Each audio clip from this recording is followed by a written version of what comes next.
The views and opinions of the hosts and guests are their own and do not necessarily reflect the views of the management and staff of Guardian Radio.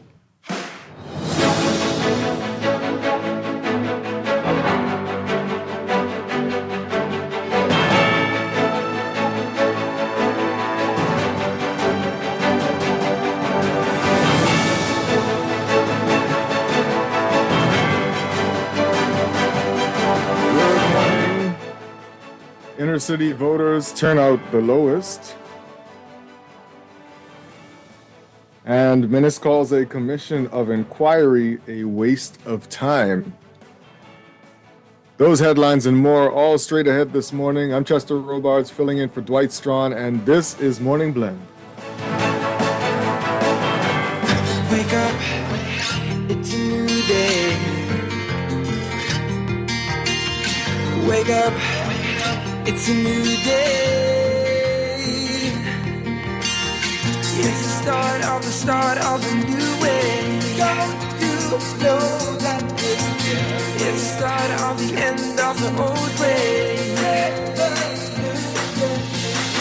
Wake up, it's a new day. Good morning again, Bahamas. It is Friday, May 22nd, 2026. This is Morning Blend on Guardian Radio 96.9. Again, I'm Chester Robards filling in for Dwight Strachan. You'll be joining me this morning while we're talking about the headlines today. But first, it's time for the overnight, the latest breaking news from while you were sleeping in the top national and international headlines this morning.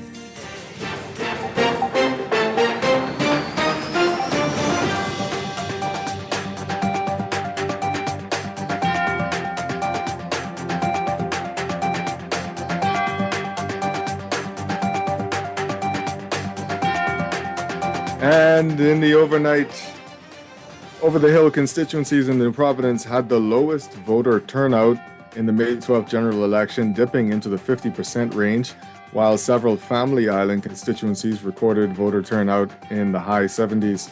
None of the 41 constituencies had a voter turnout that exceeded 77%. In New Providence, voter turnout was highest in Killarney at 74%.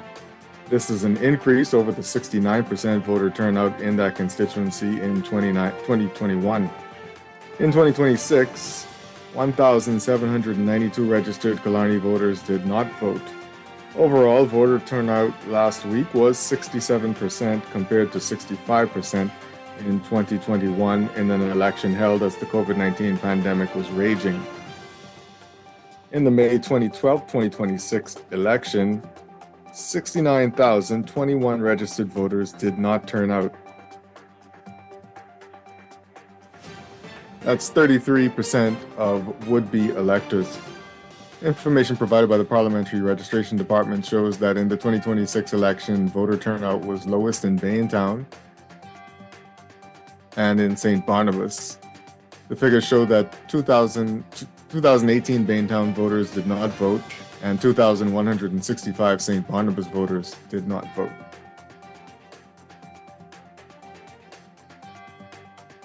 After the Free National Movement called for a commission of inquiry into controversial allegations that Bahamian government officials and a Bahamian politician are involved in a multi-million-dollar drug trafficking scheme, former Prime Minister Hubert Minnis said he feels it would be a waste of time. Minnis said, quote, asking for a commission of inquiry, that's like asking to investigate the tip of an iceberg. It would be best to investigate the entire iceberg. So if you're going to call for a commission of inquiry, then call for a national commission of inquiry to look at national corruption. Corruption is too deep in our society. Let's deal with it. So you deal with that and at the same time deal with enforcement of our laws. That's all we need. We don't need a bunch of different laws. Just enforce them and deal with corruption. That will solve many of our issues and our problems.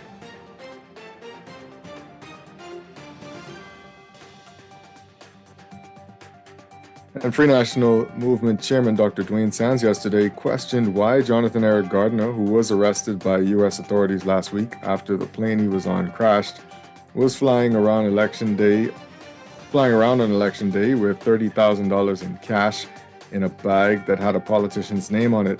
Sands said, quote, it speaks for itself.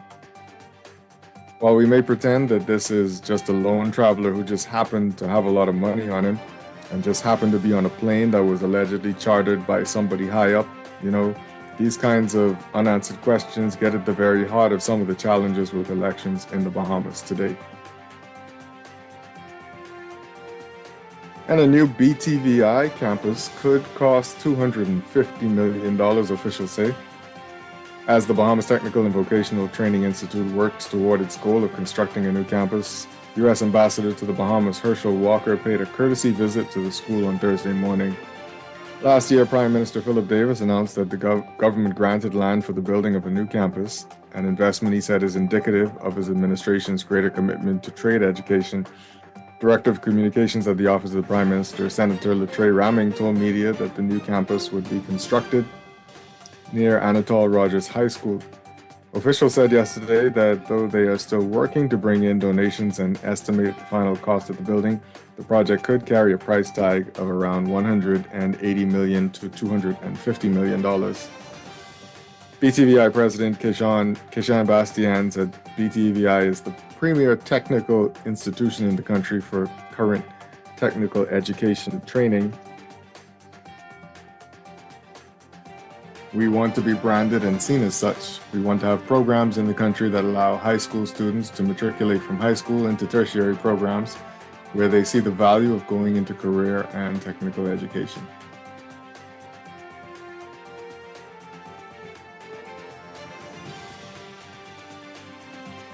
And the Free National Movement Senator Rick Fox, who unsuccessfully ran on the party's ticket in the Garden Hills constituency, hired an American communications firm, Woodrow Communications, to manage his public relations ahead of the May 12 general election. According to a registration statement, in accordance with the U.S. Foreign Agents Registration Act, the company was to aid with international media coordination with specific tasks to include the drafting and distribution of international media advisories and press releases, the management of international media and interview coordination, conducting press coverage, analysis across international markers, and providing ongoing international media monitoring. The document cited hourly rates ranging from $120 to $630. Fox, who faced off against the Progressive Liberal Party's Mario Boleg, who was the incumbent MP, launched an aggressive campaign ahead of the May 12 vote. Among other things, he pledged to, if elected, give his MP salary back to the constituency, begin a $10 million investment fund, construct a youth sports center, and provide 25 $10,000 small business grants each year.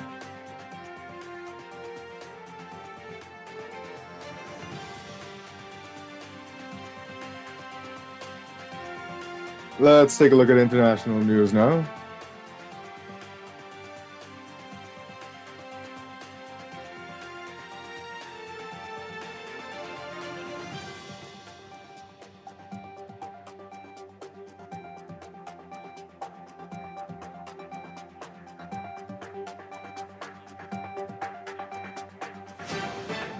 Well, Taiwan hasn't been notified of any pause in a planned $14 billion U.S. arms sale to the self-governing island, a government official said Friday after the acting U.S. Navy Secretary told a Senate committee in Washington that some foreign military sales were being delayed to ensure the American military has enough munitions for the Iran war.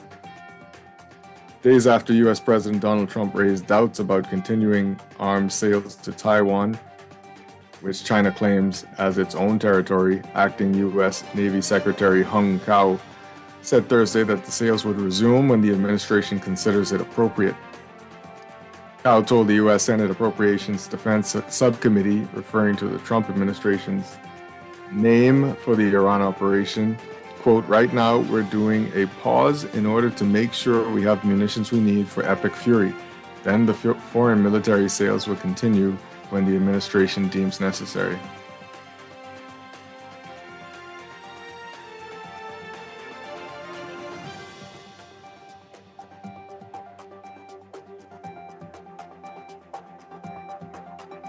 In Africa, it was a classic husband phone call. He was done for the day and would stop at the market before coming home, but he was returning from war, not work. Fahmy Al-Fateh never made it home. His wife, Azhar Abdallah, started calling friends and family and turned to his colleagues in Sudan's army. Her husband was last seen leaving a military base in the capital of Khartoum on a motorcycle. That was over a year ago. Now the couple's 3-year-old son shouts at every passing motorcycle thinking it's his father, Abdallah said. "He was the most precious thing in my life," she said.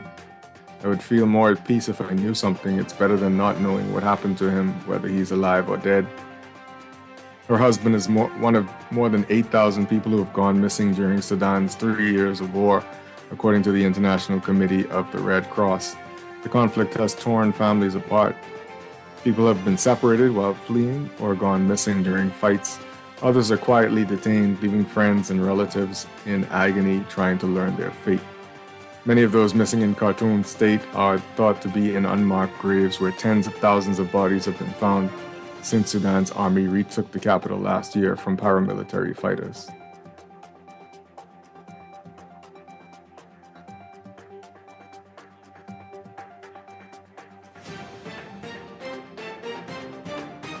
And NATO allies and defense officials expressed bewilderment on Friday at U.S. President Donald Trump's announcement that he would send 5,000 U.S. troops to Poland just weeks after he ordered the same number of forces pulled out of Europe.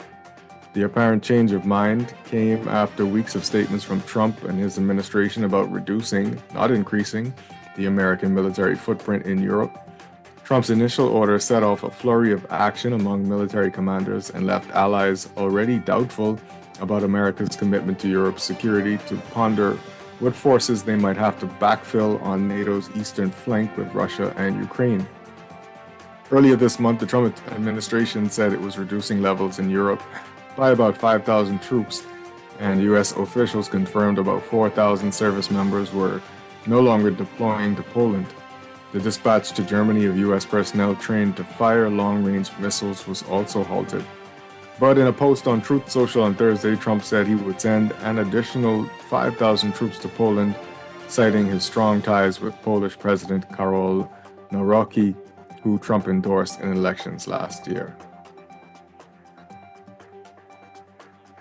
Let's take a look at sports now.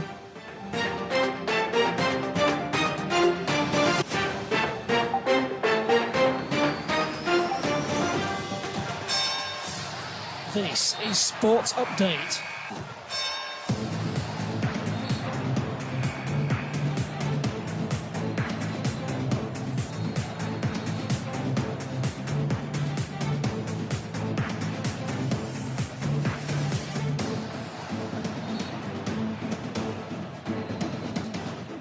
And in sports, players disappointed in withdrawal from DC. The tennis community has been in an uproar in recent days, particularly since the withdrawal of the 2026 Davis Cup team from competition.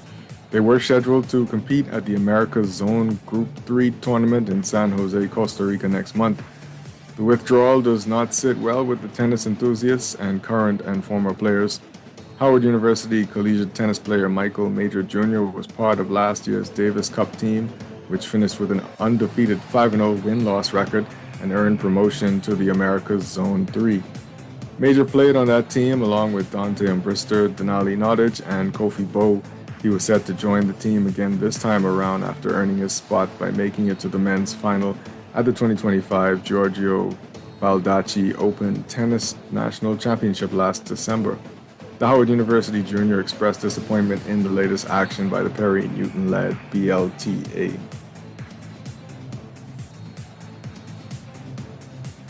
Administration. He said, "I just feel extremely disappointed because this is something that I look forward to every year, something that I earned my spot for. I've been playing tennis for 17 years and I've grown up seeing PJ, Philip Major Jr., Marvin Roll, Kevin Major, Justin Roberts, seeing all of them play Davis Cup for the country, and I always aspired to play at that level, and for it to be taken away from me without reasoning by someone who claims to love this sport, someone who claims to want to do right by the sport, is extremely disappointing, and it's just selfish," Major said. Well, several aquathletes and triathletes and had their moment in the spotlight at the 7th Bahamas Triathlon Association National Aquathlon and Triathlon Championships hosted at Jaws Beach in western New Providence over the weekend. Malcolm Menzies, along with Sienna Comber-Mackey, emerged as the overall champions at the two-day event. The former won the overall title in the male 17 to 21 category, while the latter took the female overall title and the 17 to 21 age group title for the aquathlon portion of the event. Menzies, who's 18, completed the 1,000-meter swim and 5-kilometer run in a time of 32 minutes, 35 seconds in the men's 17 and over division. He was first in the group to finish the swim, stopping the clock at 13 minutes, 48 seconds. And he was also top finisher in the 5K run, ending the race in 18 minutes, 26 seconds. And the University of the Bahamas Mingos men's soccer team ended their season on a winning note on Sunday as they easily won 3-0 against United FC in the Bahamas Men's Soccer League, knocking out League Knockout Cup at the Roscoe A.L. Davies soccer field. The win means UB finishes third for the cup after winning the league title last month. Midfielder Kevin Thomas scored all 3 goals for UB. He said that they needed the win.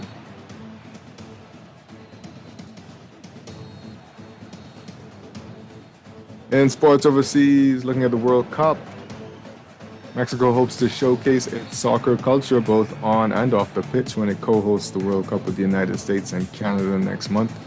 While the sport is growing across North America, it has long been the undisputed number 1 in Mexico, which will become the first country to host 3 men's World Cups. The roots of modern Mexican soccer can be traced far beyond the host cities of Guadalajara, Monterrey, and Mexico City, to a misty silver mining town where Britons and Mexicans forged a bond in the 19th century.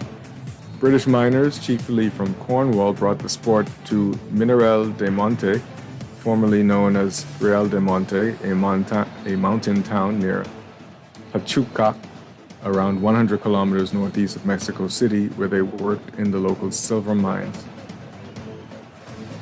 Brazil Ordaz, who teaches soccer history at the Soccer Hall of Fame Museum in Pachuca, said, quote, when the miners arrived, they started playing among themselves during their breaks, and then they involved the Mexicans, who found it strange at first, but they started playing and interacting, and that's how they began to spread the football fever in Real de Monte.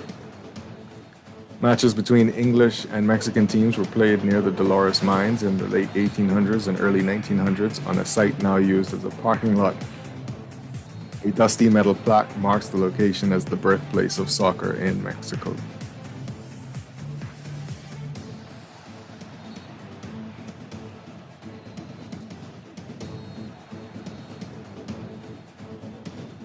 And Josh Hart scored a playoff career-high 26 points. Jalen Brunson had 19 points and 14 assists, and the New York Knicks moved halfway to their first NBA Finals appearance since 1999 by beating the Cleveland Cavaliers 109-93 on Thursday night.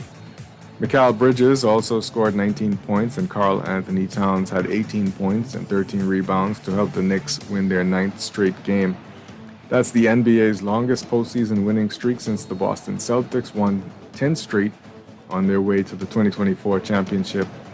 Hart went 5 from 11 from three-point range, burning a defensive strategy that seemed built around leaving him open from long range, and also had 7 assists.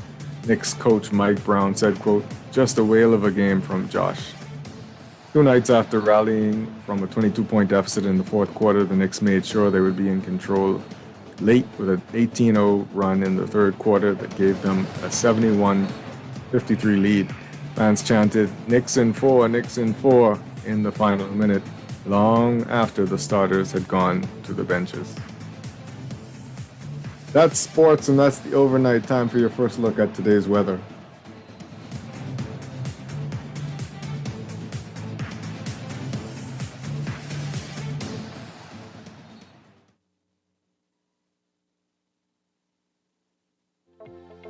Tired of back.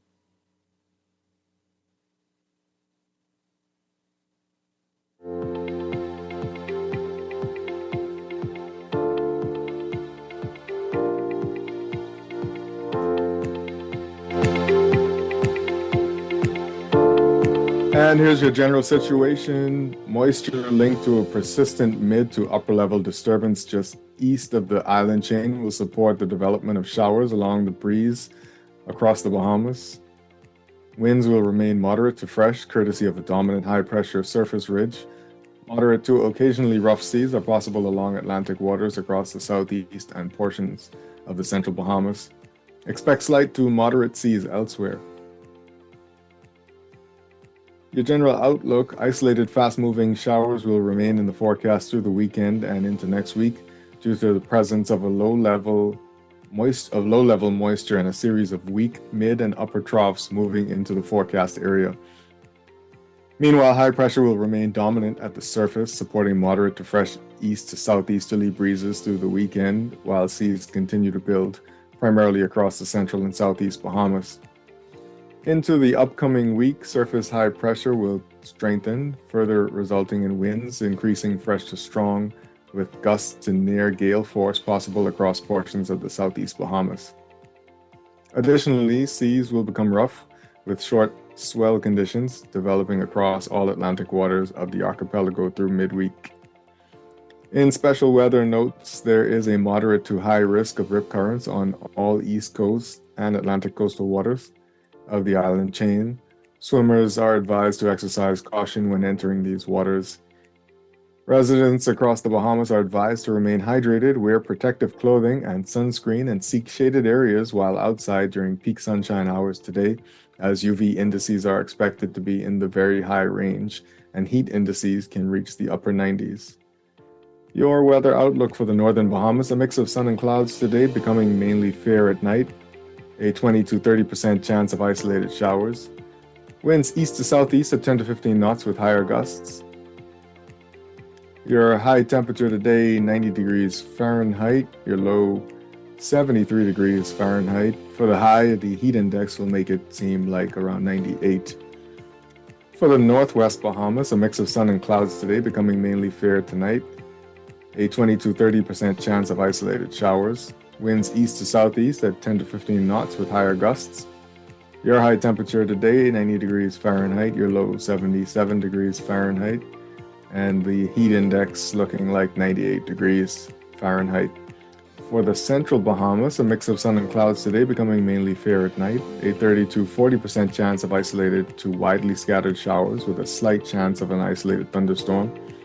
Winds east to southeast at 12 to 18 knots with slightly higher gusts at times. Your high temperature today, 88 degrees Fahrenheit. Your low, 79 degrees Fahrenheit. With a heat index of 98 degrees Fahrenheit. And for the southeast Bahamas, a mix of sun and clouds today, becoming mainly fair at night. A 30 to 40% chance of isolated showers with the chance of a few isolated thunderstorms. Winds easterly at 15 to 20 knots with higher gusts. Your high temperature today is 88 degrees Fahrenheit. Your low, 79 degrees Fahrenheit with a heat index of 98 degrees Fahrenheit. We will have an extended forecast for you later in the show. When we come back, we're discussing some of the day's top stories. That's when Morning Blend continues here on Guardian Radio 96.9, home of fresh news and smart talk all day. Wake up, it's a new day. Wake up, it's a new day.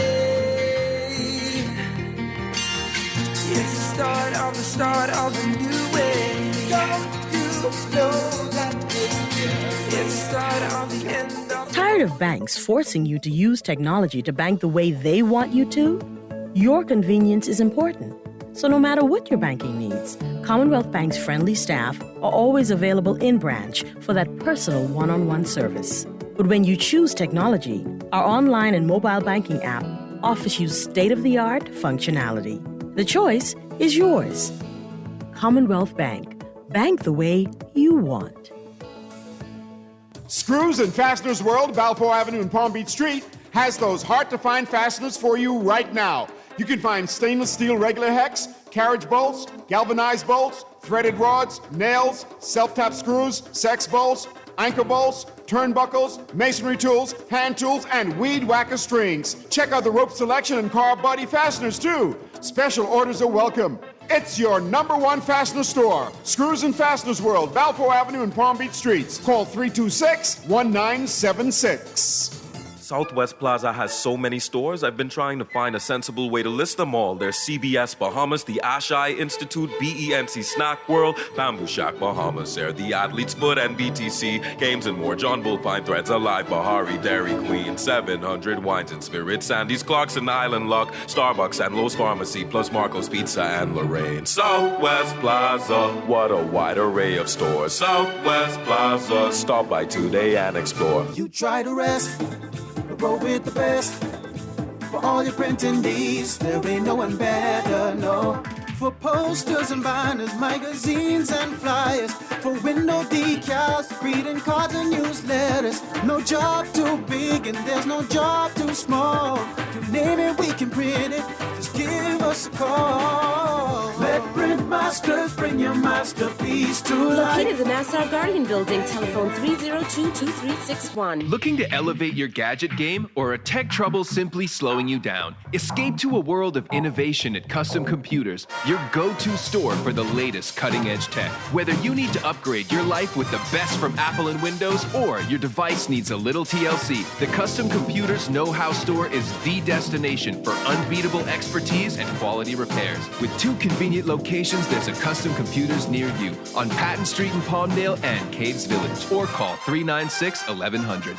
Wake up, it's a new day.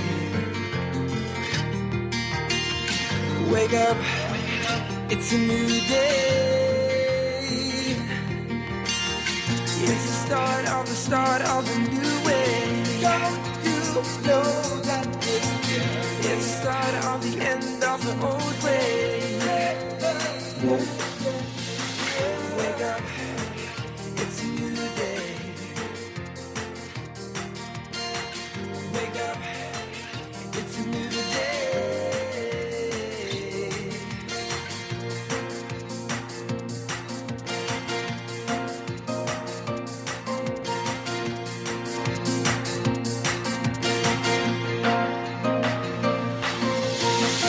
Wake up, it's a new day. Wake up, it's a new day. Wendy's has brand new chicken tenders, and they're everything you've been craving. Crispy, juicy, and seasoned just right. These tenders bring the flavor from the very first bite. Dip 'em, dunk 'em, love 'em. With sauces like sweet chili, scorching hot, ranch, honey barbecue, honey mustard, and Wendy's signature sauce. Grab them as a kid's meal. Enjoy them on their own, or make it a combo that hits the spot every time. For tenders you're gonna know by name, it's gotta be Wendy's. Every day in a busy world, we have to do so much.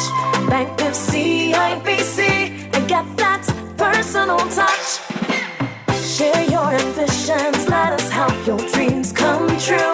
At CIBC, you're at the heart of all we do. We're on your side, we're listening, we know the way you feel.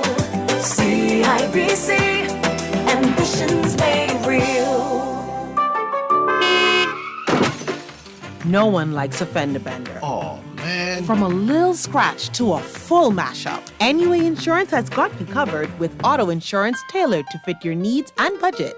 For affordable rates with free on-site accident assistance, visit us online or in branch and just ask us. NUA Insurance. Ask us, because we've got you covered.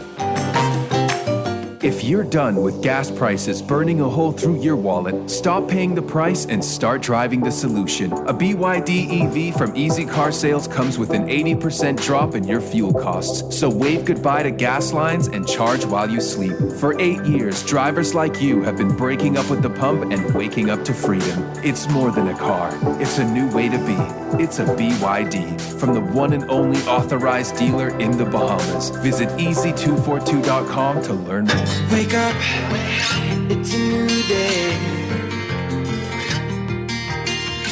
Wake up, it's a new day.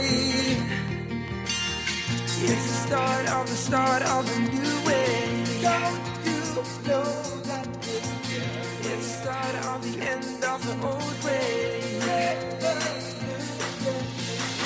Wake up.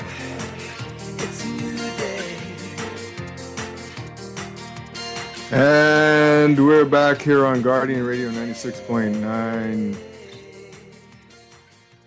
We're streaming live on GuardianTalkRadio.com and the Guardian Radio app for your smart devices.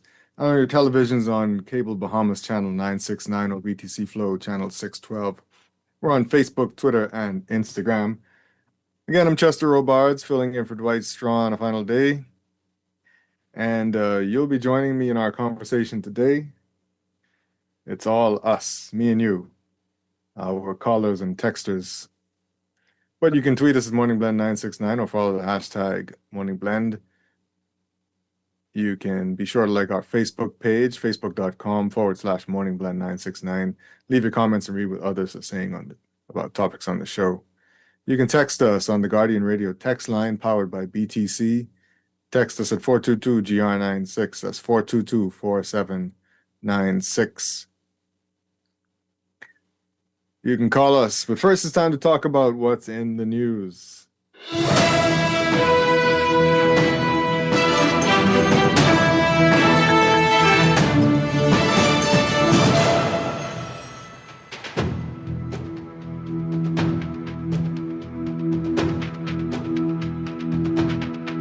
And in the news, it's an open line show today. We're going to talk about this today. Whatever comes up, we're going to try and deal with it. So we got the whole show today. We got no guests. You are our guest today. And I got no co-hosts, so that's your job. So numbers dipped to the 50% range. Inner city voter turnout is the lowest. How do you feel about those numbers? Voter turnout, we just give you a quick dip into that story. Over the Hill constituencies in New Providence had the lowest voter turnout in the May 12th general election, dipping into the 50% range, while several Family Island constituencies recorded voter turnout in the high 70s. So Family Islands were excited to vote. Inner city communities, maybe not so much. And we're going to look at what Dr. Minnis is talking about. He says a commission of inquiry into the dealings and activities of Jonathan Eric Gardner, who is now indicted in the U.S. and who was found with $30,000 in cash in a bag with a politician's name on it on election day. He says, Minnis says a commission of inquiry is a waste of time. Don't bother with it. And this is a common sentiment throughout the country about commissions of inquiry, because they don't send anybody to jail, really. The evidence, I think, can't be used afterwards in a case to convict anyone. You could help me out with that if I'm wrong. But it's a information finding session and not a trial. So the story says, after the Free National Movement called for a commission of inquiry into controversial allegations that Bahamian government officials and a Bahamian politician are involved in a multi-million-dollar drug trafficking scheme, former Prime Minister Hubert Minnis said he feels it would be a waste of time. And he said, quote, asking for a commission of inquiry, that's like asking to investigate the tip of an iceberg. It would be best to investigate the entire iceberg. So if you're going to call for a commission of inquiry, then call for a national commission of inquiry to look at national corruption. Corruption is too deep in our society. Let's deal with it. So you deal with that, and at the same time, deal with enforcement of our laws. That's all we need. We don't need a bunch of different laws. Just enforce them and deal with corruption. That will solve many of our issues and our problems. So in terms of one commission for that one isolated case, I think it's a waste of time. So that's Minnis on whether or not we should have a commission of inquiry with regard to all of these allegations flying around the place that we're getting no real answers to, and haven't gotten real answers to for the last 2 or so years. Because don't forget the Free National Movement called for a commission of inquiry into that other case with the Defense Force and police officers who were indicted in the U.S. And I think the government said it was too expensive. So there's that too, right? And Dwayne Sands asking why was the drug suspect flying on election day with $30,000 in cash? And F&M Chairman Dr. Dwayne Sands saying, well, that speaks for itself. And he says, quote, while we may pretend that this is just a lone traveler who just happened to have a lot of money on him and just happened to be on a plane that was allegedly chartered by somebody high up, you know, these kinds of unanswered questions get at the very heart of some of the challenges with elections in the Bahamas today.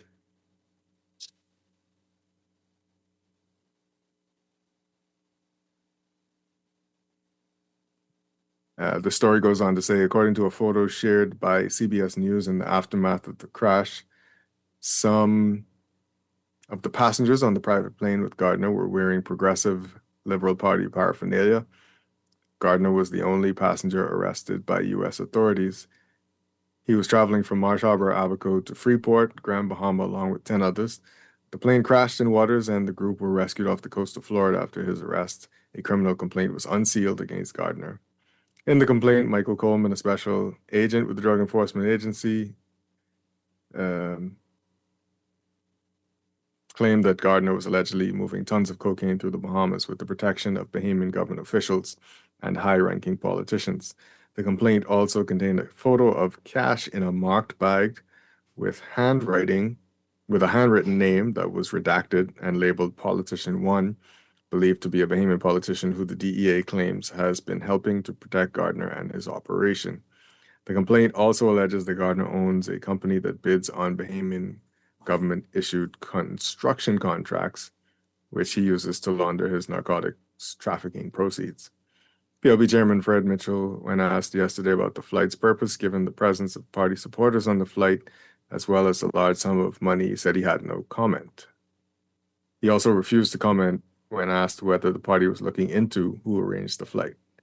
The criminal complaint also alleges that a Bahamian politician met with a drug dealer and a confidential source for U.S. law enforcement in Parliament in 2024 to discuss a possible drug deal. Earlier this week, the Office of the Prime Minister said in a statement that should the allegations prove true, anyone found to be involved would be held accountable without fear or favor. It also noted that there will be a local investigation into the matter. However, OPM noted that it had not yet received any official information with respect to the identity of a public official who is alleged to be involved. Sands, however, has called for a commission of inquiry and a deeper commitment from Prime Minister Philip Brave Davis to determine what happened. He said this is especially appropriate behavior given the Davis government's commitment to key transparency efforts, including the implementation of the Freedom of Information Act and the establishment of a fully functioning independent commission of investigations in the speech from the throne. Sands said, quote, the Honorable Prime Minister has the capacity to call for persons and papers. The Bahamas has been named in the international conspiracy, and the Prime Minister has the ability, based on the powers which have now been reconfirmed, to ask for the interrogation of individuals in the Bahamas. I'm not terribly convinced that there is a whole lot of sincerity to these new pledges. Freedom of information is likely going to die on the vine for yet another 5 years. If the Prime Minister wanted to demonstrate that he was serious, then he could start by calling for a commission of inquiry. He can do that today, but I wouldn't hold your breath because it isn't likely to happen. Former F&M Cabinet Minister Zhivargo Lang also raised questions over the circumstances of the flight and whether other planes were flying money around the country on election day and for what purpose. He said on his show Z Live Off the Record on Guardian Radio was that the only airplane with cash on it. This one happened to crash. Why was $30,000 being flown around on election day? What are you paying for on election day? He added that doesn't cast a dark net on all that happened in this election Tuesday gone.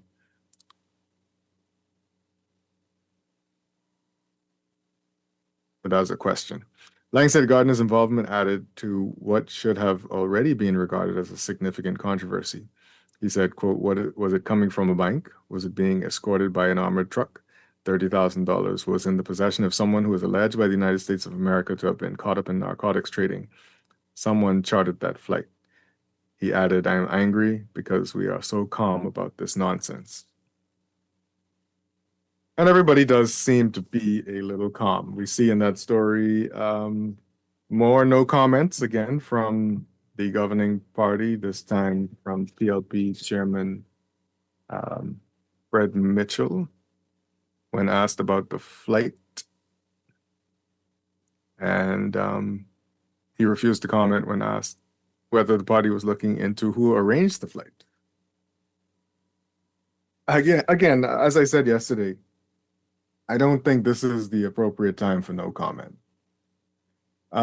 This is a time for I'll get back to you. This is a time for even one sentence about how we don't tolerate these things. This is a time for your own reflection. You know, not the party. You know, you could, as an individual, can separate just so you can say, I'm not talking as the chairman of the PLP. I'm not talking as the Minister of Foreign Affairs. I'm telling you as a Bahamian right now. You know, something like that. This is not the time for no comment. All right, we got a call coming in. Let's take this call. Good morning, caller. Welcome to Morning Blend. Good morning. I see you're flying solo. Yes, sir, but not while you're with me. Yeah, well, true.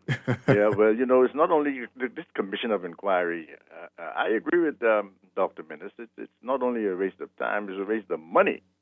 Yeah. But what I would like to do is to have an inquiry into the Oban files, and you know that, and maybe he could help us with that, and then he could talk about inquiry. You know, but you know, witnesses were called in the previous commission, and they just didn't show up. You know, so there's no penalty for not showing up. All right? And we could take this $8 million, but $7 million of which will go to lawyers, and do something for the country with this money, man. I mean, everybody just talking about using money to do this, to do that, to just boost your ego.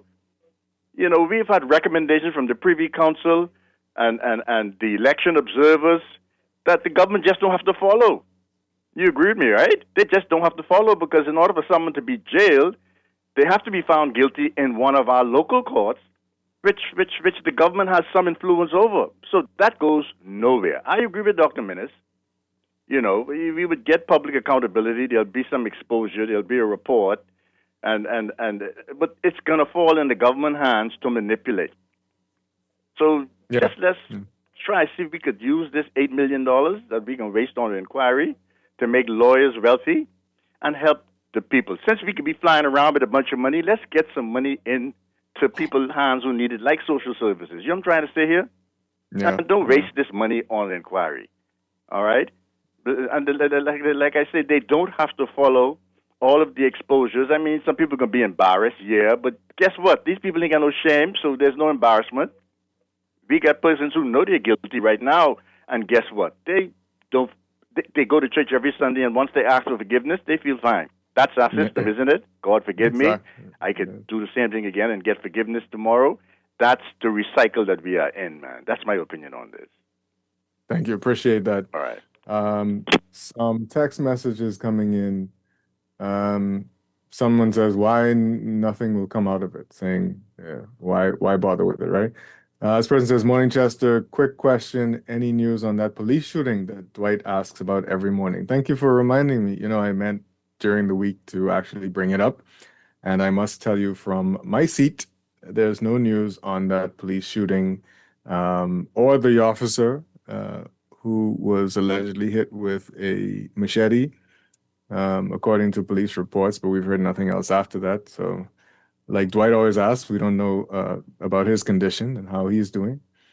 But we do know that someone is dead in that case, and we've not heard anything since.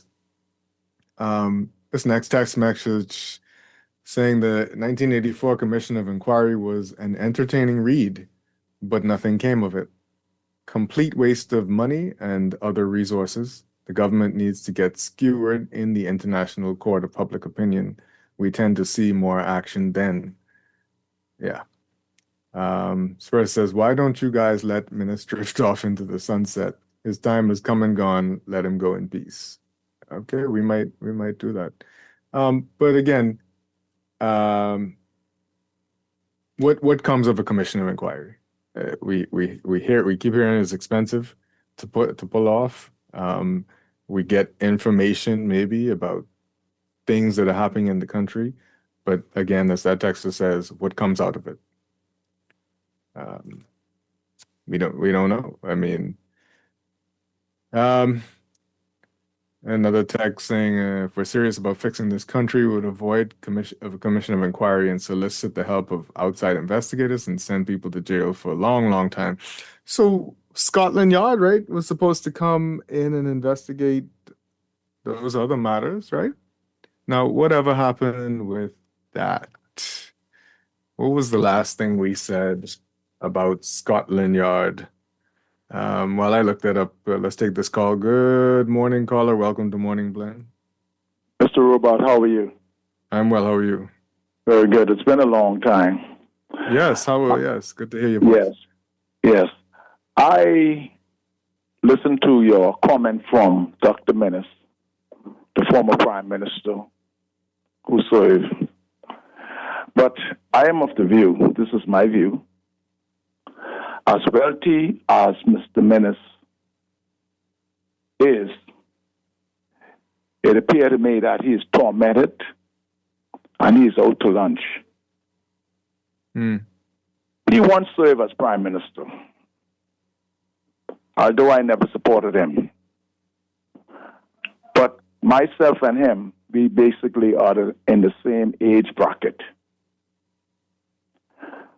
And Mr. Minnis, I know that he has an eyes and he is a very good doctor. This country is sick. And I'll give a few analogies as to why. Number one, we have made politics our first religion. Greed our second religion. The family structure, Dr. Minnis served as Prime Minister. He did nothing, no programs to address the social dilemma, such as the family. And I know my Bible well enough. Anytime the family is weak in any nation, there goes the nation. The question is this. These people come from a home. Did you come out of a home this morning, Mr. Ruba? Yes, sir. Do you have a family? Yes, sir.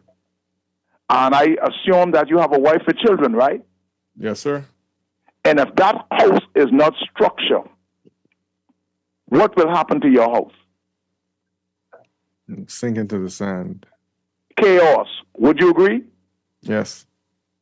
This is a spirit.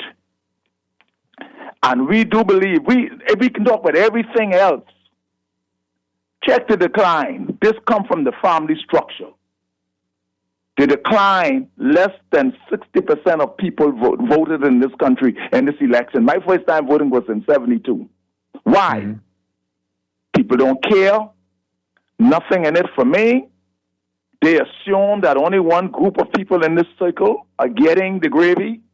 As a result of that, what is the need to vote, especially young people?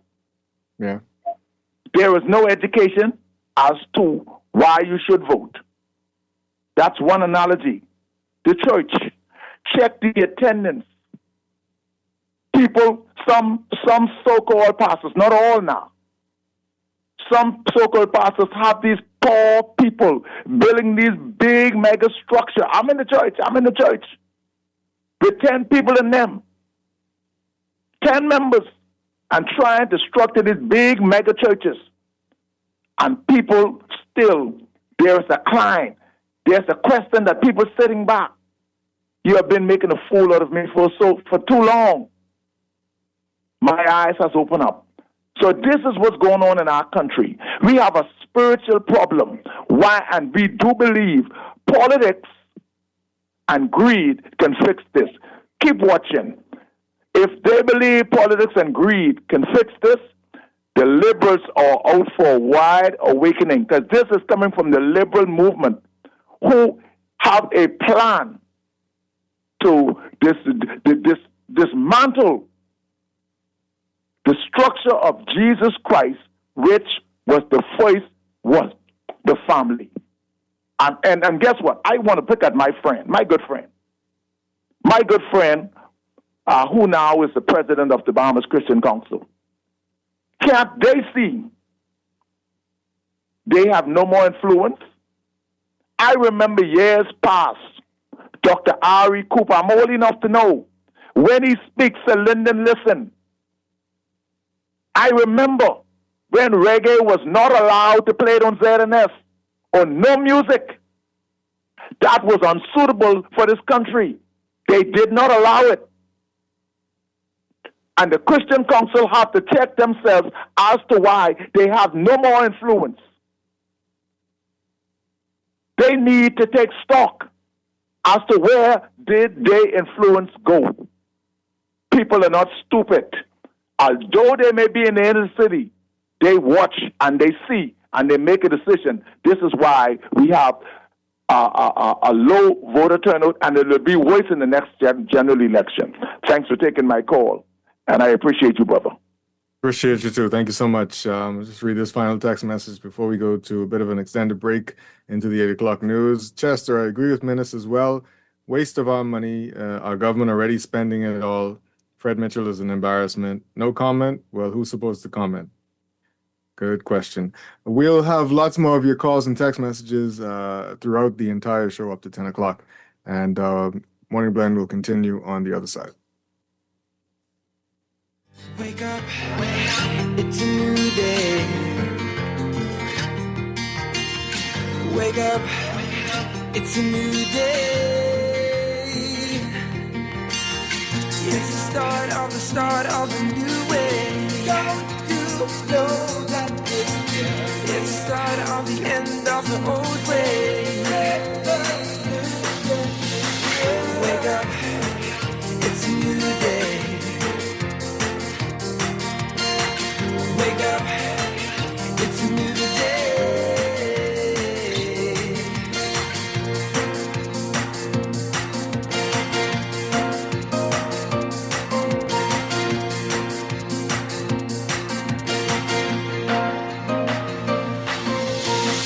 Wake up, it's a new day.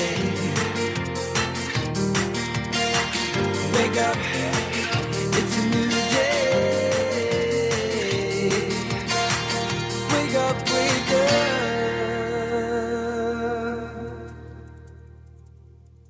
In the world of business, technology is not a choice, it's a necessity. And for businesses that demand excellence, there's only one choice for unparalleled support and cutting-edge technology. Custom Computers. You have challenges and we have solutions. Computing, networking, storage, and printing for enterprises large and small, aligned with premium brands like HP, Microsoft, Konica Minolta, and more. Get tech done the right way with Custom Computers. Call the know-how team at 396-1101. Every day in a busy world, we have to do so much. Bank with CIBC and get that personal touch. Share your ambitions, let us help your dreams come true. At CIBC, you're at the heart of all we do. We're on your side, we're listening, we know the way you feel. CIBC, ambitions made real. At Star General, you can go gold. Comprehensive car insurance covers loss or damage from accidents, fire, theft, and third-party liability. But the Gold package gives you increased coverage for rental car and windscreen, personal accident, medical benefits, deductible waiver, and 24-hour roadside assistance where available. Our Star General Gold package also gives you up to $2,500 for accidental damage to a rental car anywhere in the Bahamas. Go gold with Star General. Insurance made simple. Wake up, it's a new day. Don't shop Sherwin-Williams then. Don't get the best service in the Bahamas then. The love is really, really strong in Sherwin-Williams. We don't just sell paint. We service you with a smile, good hearts, mind, soul, and body. And we love our customers as much as we love ourselves. Yes. Real talk. I'm not just saying this Real talk. to impress myself. We love to go beyond with customer service. So they feel delighted to come and Sherwin-Williams because they know I can either see Dee Dee, or I can see Shelly, or one of our other wonderful staff members. We treat our customers with the respect of our boss because there are many paint companies they could choose to go to. No, baby. If they go to some other paint companies, so I gonna get this little thing at the end of the week. We want to make sure you get that little ting, Shelley. Come visit Shelley and Dee Dee at Sherwin-Williams, Bahamas, and you'll surely find colour in every day.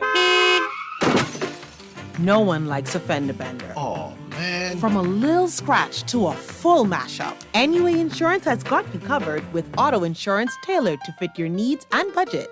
For affordable rates with free on-site accident assistance, visit us online or in branch and just ask us. NUA Insurance. Ask us because we've got you covered. Tired of banks forcing you to use technology to bank the way they want you to? Your convenience is important. So no matter what your banking needs, Commonwealth Bank's friendly staff are always available in branch for that personal one-on-one service. But when you choose technology, our online and mobile banking app offers you state-of-the-art functionality. The choice is yours. Commonwealth Bank. Bank the way you want. At CFAL, we understand that a secure future is the greatest gift you can give your employees. That's why our tailor-made group pension solutions are designed to fit the needs of both large and small companies. With CFAL, you can provide the retirement you and your employees deserve, ensuring peace of mind and financial stability for years to come. Join the many businesses that have already entrusted CFAL to create the right pension plan for their employees, and let us help you build a brighter future for your team. Visit us at cfal.com to get started on building wealth so you can live well. CFAL, growing wealth for future generations. CFAL is a proud sponsor of Team Bahamas for the 2026 Carifta Games. If you're done with gas prices burning a hole through your wallet, stop paying the price and start driving the solution. A BYD EV from Easy Car Sales comes with an 80% drop in your fuel costs. So wave goodbye to gas lines and charge while you sleep. For 8 years, drivers like you have been breaking up with the pump and waking up to freedom. It's more than a car. It's a new way to be. It's a BYD from the one and only authorized dealer in the Bahamas. Visit easy242.com to learn more. This is Guardian Radio 96.9 FM, streaming on GuardianTalkRadio.com and the Guardian Radio app, Nassau, Bahamas.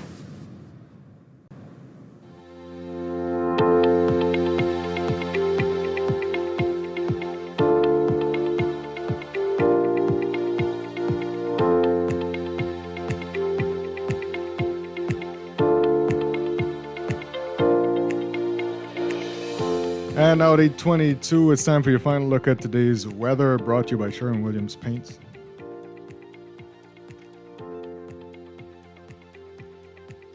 Your general situation, moisture linked to a persistent mid to upper level disturbance just east of the island chain, will support the development of showers along the breeze across the Bahamas. Winds will remain moderate to fresh, courtesy of a dominant high-pressure surface ridge. Moderate to occasionally rough seas are possible along Atlantic waters across the southeast and portions of the central Bahamas. Expect slight to moderate seas elsewhere.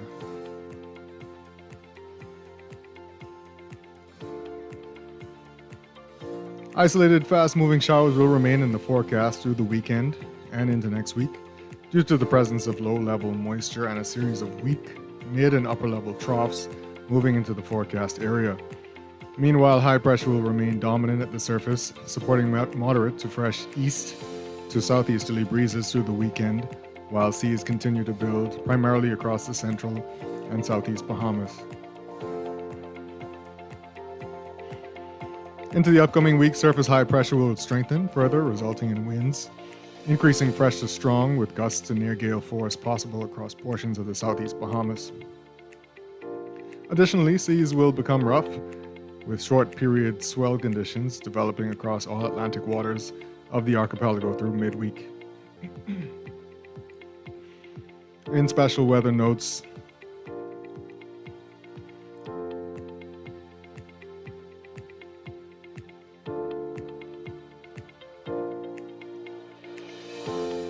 there is a moderate to high risk of rip currents on all East Coast and Atlantic coastal waters of the island chain. Swimmers are advised to exercise caution when entering these waters. Residents across the Bahamas are advised to remain hydrated, wear protective clothing and sunscreen, and seek shaded areas while outside during peak sunshine hours today, as UV indices are expected to be in the very high range, and heat indices can reach the upper 90s. Your weather for the northern Bahamas, a mix of sun and clouds today, becoming mainly fair at night. A 20 to 30% chance of isolated showers. Winds east to southeast at 10 to 15 knots with higher gusts. Your high temperature today, 90 degrees Fahrenheit. Your low, 77 degrees Fahrenheit, with a heat index of 98 degrees Fahrenheit. For the northwest Bahamas, a mix of sun and clouds today, becoming mainly fair tonight. A 20 to 30% chance of isolated showers. Winds east to southeast at 10 to 15 knots with higher gusts. Your high temperature, 90 degrees Fahrenheit. Your low, 77 degrees Fahrenheit, with a heat index of 98 degrees Fahrenheit. For the central Bahamas, a mix of sun and clouds today, becoming mainly fair at night.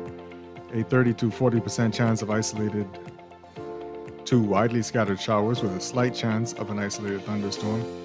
Winds east to southeast at 12 to 18 knots with slightly higher gusts at times. Your high temperature, 88 degrees Fahrenheit. Your low, 79 degrees Fahrenheit, with a heat index of 98 degrees Fahrenheit. And for the southeast Bahamas, a mix of sun and clouds today, becoming mainly fair at night. A 30 to 40% chance of isolated showers, with the chance of a few isolated thunderstorms. Winds easterly at 15 to 20 knots, with higher gusts. Your high temperature today, 88 degrees Fahrenheit. Your low, 79 degrees Fahrenheit, with a heat index of 98 degrees Fahrenheit. In the tropics, they remain quiet, and tropical cyclone formation is not expected during the next 7 days. In your extended outlook for Saturday, for all areas, a mix of sun and clouds, a 20 to 30% chance of showers. Winds in the northern and northwest Bahamas would be east to southeast at 12 to 18 knots. For the central and southeast Bahamas, easterly at 15 to 20 knots with higher gusts. Your high temperature on Saturday, 84 degrees Fahrenheit. Your low, 79 degrees Fahrenheit, with a heat index around 97 degrees Fahrenheit. And your outlook for Sunday, May 24th. For all areas, a mix of sun and clouds, a 20 to 30% chance of showers. Winds for the northern and northwest Bahamas, east to southeast at 15 knots with higher gusts by the evening hours. For the central and southeast Bahamas, easterly at 15 to 20 knots with higher gusts, increasing to 20 to 25 knots with gusts to near gale force possible across the southeast Bahamas by Sunday night. Your temperature outlook, 84 degrees Fahrenheit for your high, 79 degrees Fahrenheit for your low, with heat indices in the 97 degree range. That's your forecast brought to you by Sherwin-Williams Paints. Looking to paint? Your local Sherwin-Williams store has top quality paints, expert advice, and everyday discounts to help you save only at Sherwin-Williams. We don't just sell paint. We service you with a smile, good hearts, mind, soul, and body. And we love our customers as much as we love ourselves. Yes. Real talk. I'm not just saying this Real talk. to impress myself. We love to go beyond with customer service. So they feel delighted to come in Sherwin-Williams because they know I can either see Dee Dee, or I can see Shelly, or one of our other wonderful staff members. We treat our customers with the respect of our boss because there are many paint companies they could choose to go to. No, baby. If they go to some other paint companies, so I gonna get this little thing at the end of the week. We want to make sure you get that little ting, Shelley. Come visit Shelley and Dee Dee at Sherwin-Williams Bahamas, and you'll surely find colour in every day.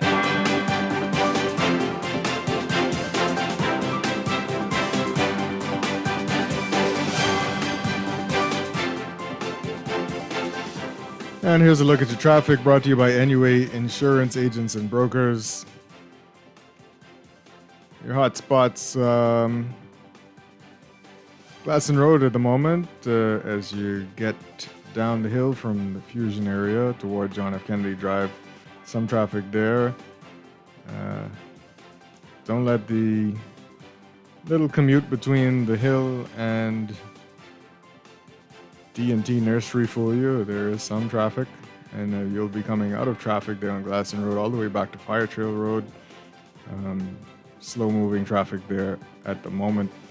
Traffic on Somali Butler Highway, moving as you enter from the Fire Trail Road, but slows all the way down right before you get even before halfway there. So exercise caution or patience and find another route if you can. Traffic moving on Blue Hill Road as you come off Carmichael Road. Traffic not piled up yet on Carmichael Road as you approach Blue Hill Road, but it looks like it's building. Lots of traffic between East Street and Blue Hill Road roundabouts if you're headed east, and some traffic if you're headed west, headed toward the Big Chicken. Traffic on East Street moving at the moment as you approach the Independence Drive roundabout. And Robinson Road and Prince Charles looking much better than most mornings for you this morning. So if you're gonna get on that road, you wanna go now. Traffic on Eastern Road, not looking too bad. After you pass Fox Hill Road, it slows down, but eases up well before you get to Village Road. Shirley Street, pockets of traffic before Mackey Street at the moment. Traffic flowing for you by the Saunders Beach roundabout. So that's moving for the moment. Not too bad this morning, all things being equal. This traffic update brought to you by NUA Insurance Agents and Brokers. Need cover you can count on? You can buy motor insurance your way. Stop by your nearest branch or visit nuainsurance.com. Simple, secure, and ready when you are.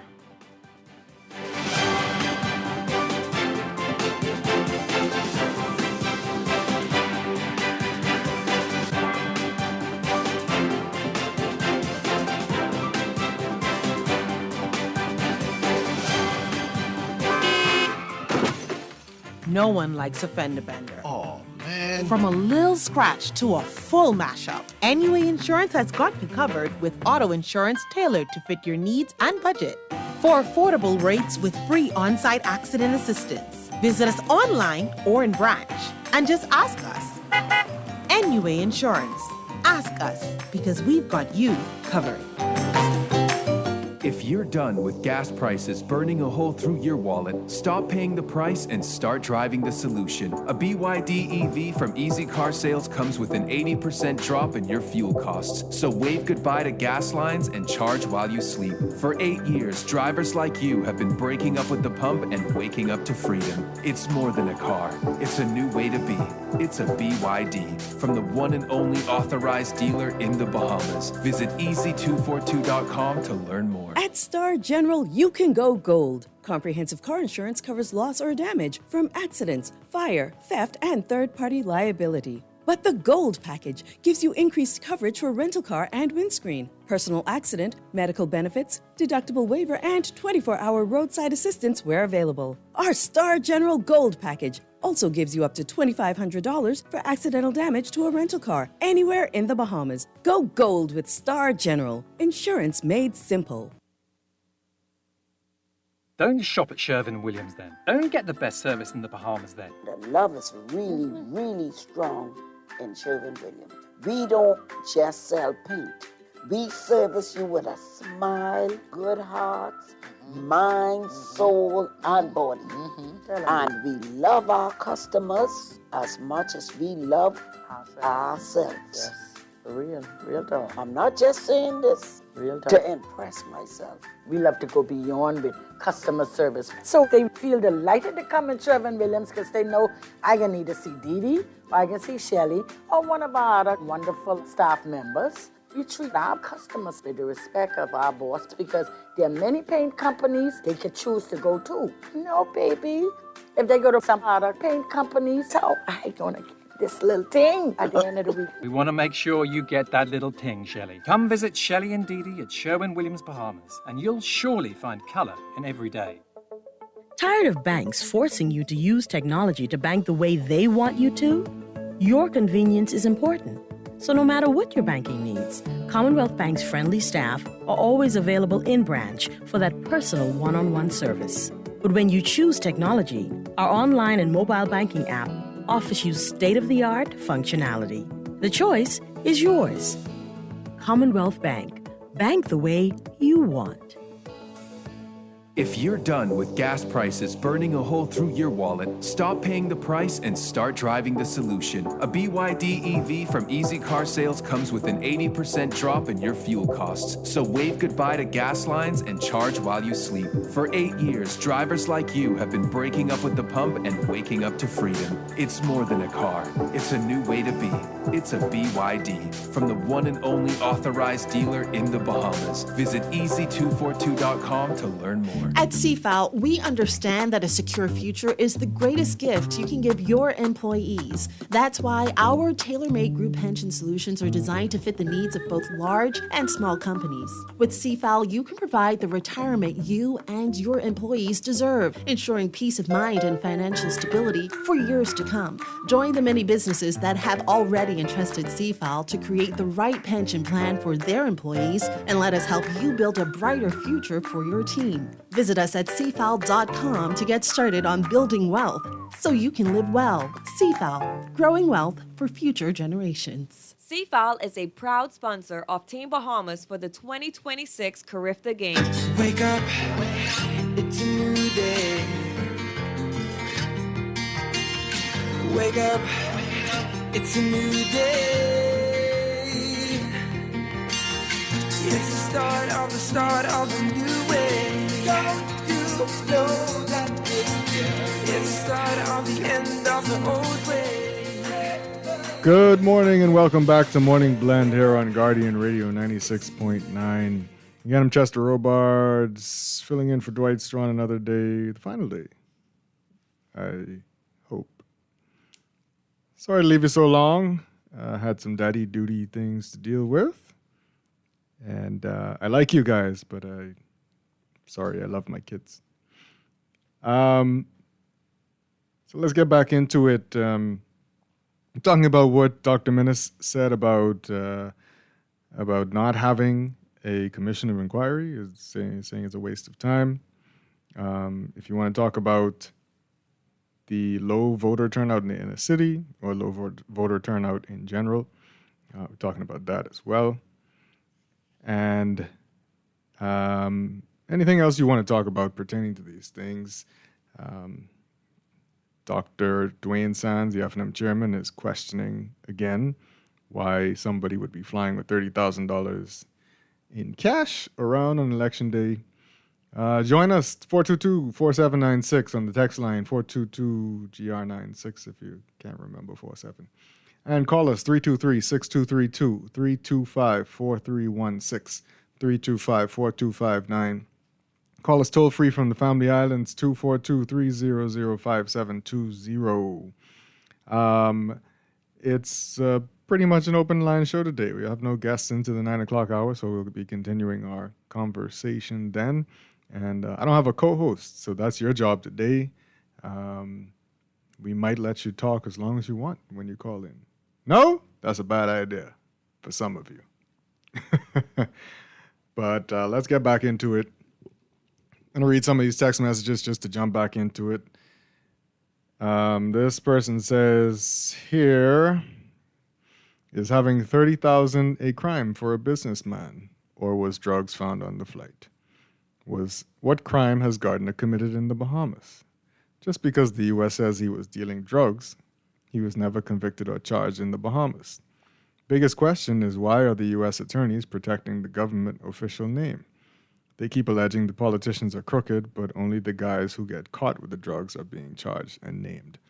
Okay, let's try and go through that one by one. Is having $30,000 a crime for businessman? No.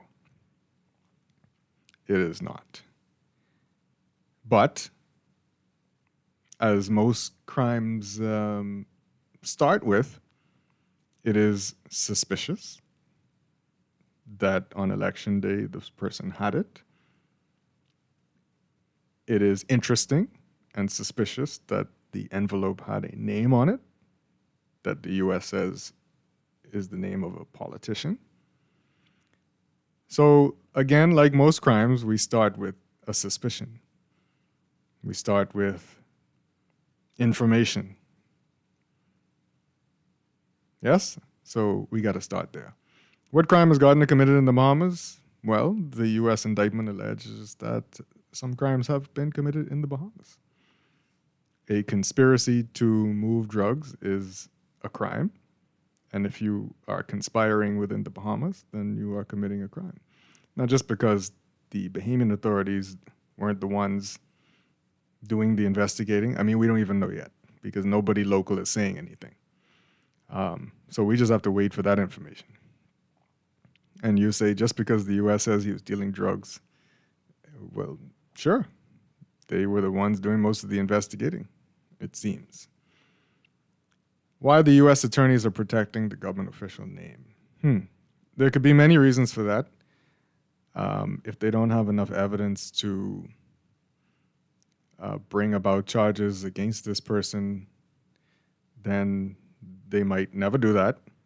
And they don't want to reveal the name of somebody who may be innocent of things or not being able to be proven guilty of something. So I don't think you would want to do that, right?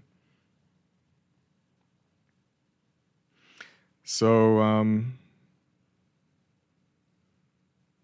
they're alleging that politicians are crooked, blah, blah, blah. Okay, so if you've been watching the U.S. news, the U.S. don't fumble with taking foreign people into their courts, even if they are presidents of countries. So I wouldn't say that things are all hunky-dory. Just time has to pass in some cases. I mean, let's look at Raul Castro. 30 years ago, he committed some crime, and U.S. presidents that the U.S. says is a crime. And U.S. presidents have visited him and shook his hand in the time in between. But the U.S. President Donald Trump has decided to indict him. So don't get too comfortable if the U.S. looking at you. Don't get comfortable. 30 years could pass. And you're just chilling. And then, whoop, indictment. So this person says, was that flight? Yes, that flight suspected of trafficking drugs. No, it was not. The desire of failed FNM candidates to leapfrog from this plane crash to a 2024 investigation by U.S. officials about a meeting at Parliament is nonsensical. The parliamentarian suspected of chartering last week's flight wasn't in Parliament in 2024, so it can't be him. Nobody says it was. Nobody says it was him. Who was at the meet? You got to follow the news, okay? I feel like I talking to people like my friend Peter is talking to people. You got to follow the news, okay? All right. Nobody says the drugs was on that flight, but there was somebody the U.S. was looking for on that flight that caused the unsealing of an indictment. Yes? Let's follow the news. Okay? This ain't just the FNM who's trying to figure this stuff out. This is the whole Bahamas right now. So let's not play the political games with this one. All right? So don't call it nonsensical. What is nonsensical is that you're not following the news. All right, let's take these calls coming in. Good morning, caller. Welcome to Morning Blend. Good morning, my friend. How are you doing this morning? Good. How you doing? I'm always good. Are you an economist? I am not an economist. Okay, good. I want to ask a couple of questions, but let me go on the thought. Who is Marco Rubio? Who is he? Yeah, he is the Secretary of State, but he's a Cuban. Yeah. And Trump, and he put pressure on Trump. Did you see? See, a lot of Bahamas people, like you said a while ago, they got a smartphone and they don't watch international news. They just talk, and let people tell them what they say. You all Bahamas people start doing your research, please, man. Watch BBC, watch the international news, man. That's don't watch bias, NSNBC, and all them thing what Trump is calling.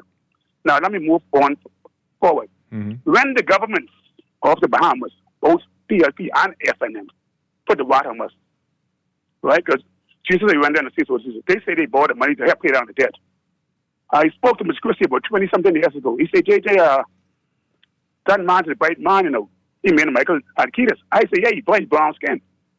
See, I say in order to say this, him and Simon Wilson, the finance secretary, he's a minister, thing again, being $14 billion worth of debt. But I'm this man. My thing is, I see, and I ask you if you're an economist, because I watch the budget, and I'd like for the government, this 5 years, time $300 million by 5 years. How much money did that come up to, sir? Okay. That will go to pay down the debt for 5 years while this government power now. $300 million on paying down our debt. See, we need to see, because the journalists, we got the worst journalists in the English-speaking Caribbean, you know. They sign up these politicians, you know. See, the Bahamas, we getting taxed the debt. And that's got to make cabinet. But I tell all my friends, some of the charges, I say, but you already see taxes yet. Sometimes I twin taxes. The Bahamas is the only country in the world don't give a citizen nothing. Take has got 40,000 people. And every quarter, they people get money go to their account, you know, at the age 18 now. What do we give our people? Nothing. Just our country. We can't get no land. We can't get nothing. The banks won't lend no money. If you borrow $10 from the bank starts to, you only put $10,000 on fixed deposit. If I had $10, I would need to borrow money from the bank. The government needs to stop the salary deduction, putting our service savers and slavery to the banks. Stop lending the salary deduction. Stop that, government. Stop. Let these banks and these insurance companies compete. That's what capitalism is all about. You got to have people to slave to the banks. Many people, they borrow in 3 and 4 different banks.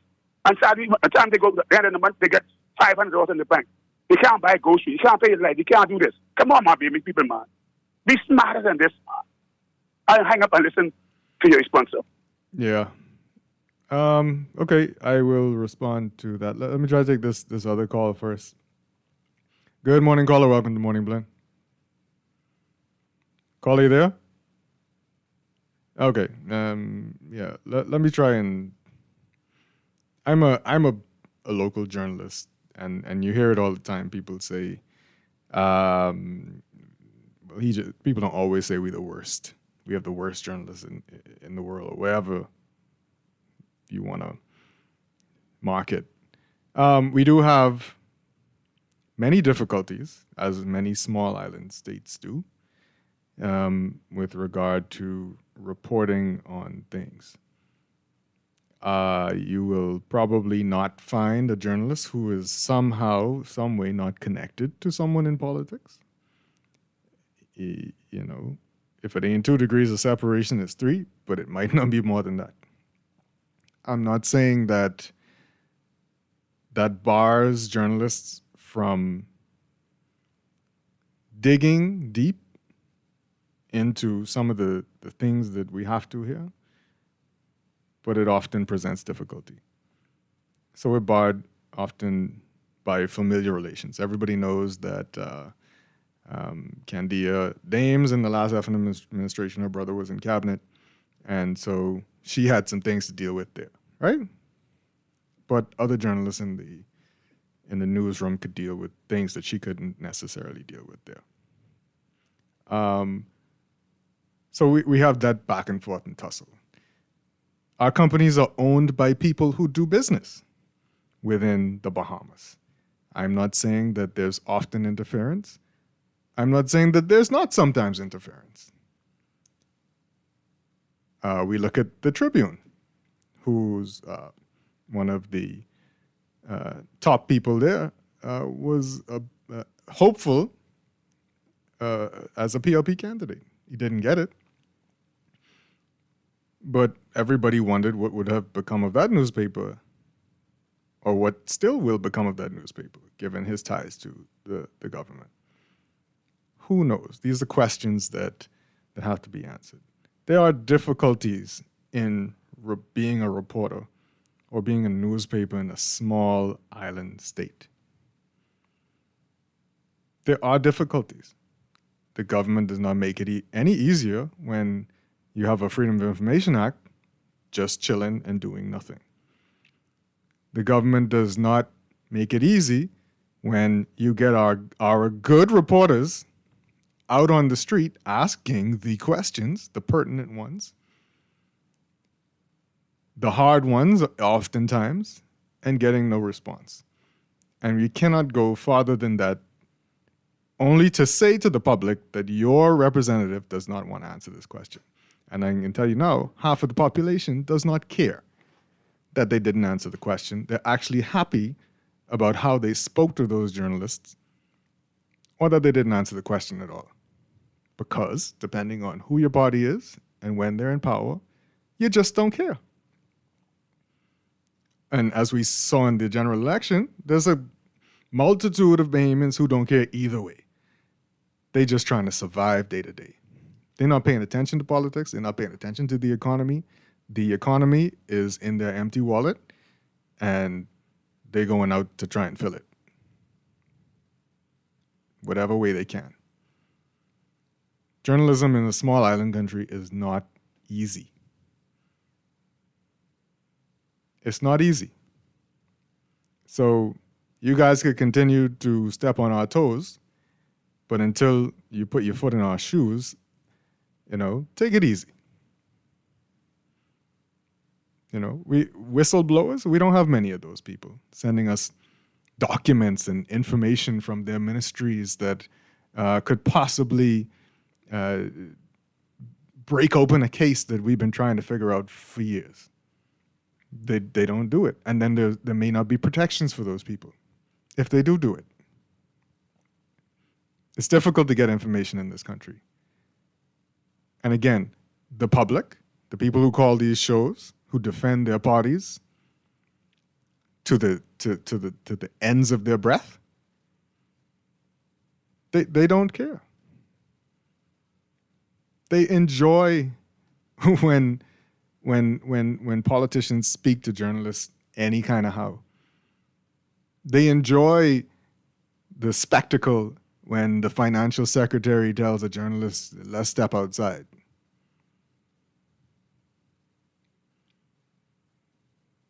It's fun times for them. So when journalists try to get to the bottom of things like that happen. So don't, give these good people some credit. They're not making $1 million a year. They're not making $70,000 a year in some cases.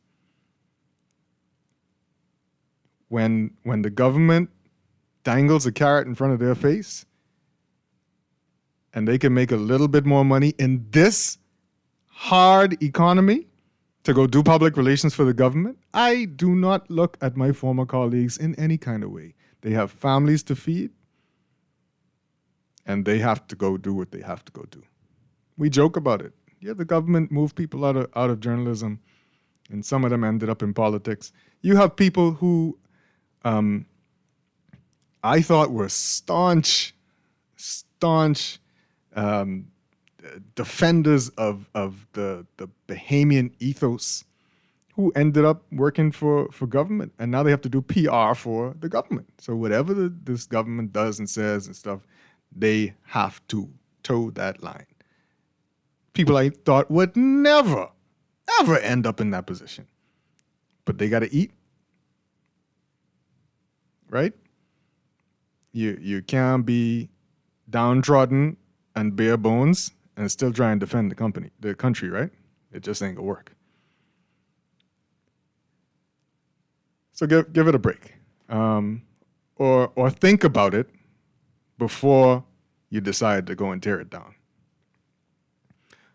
or help us, because there are people with information who could leak things to the press and help us do our job. But we are not Watergate investigators. And I could tell you that the system will not treat us like those investigators if we get caught inside anybody's office. I can tell you that. just doesn't. This is a different society. I wish it was different. I wish we had the freedoms and protections that the U.S. has, but we do not. And the systems that the U.S. has for information gathering, but we do not.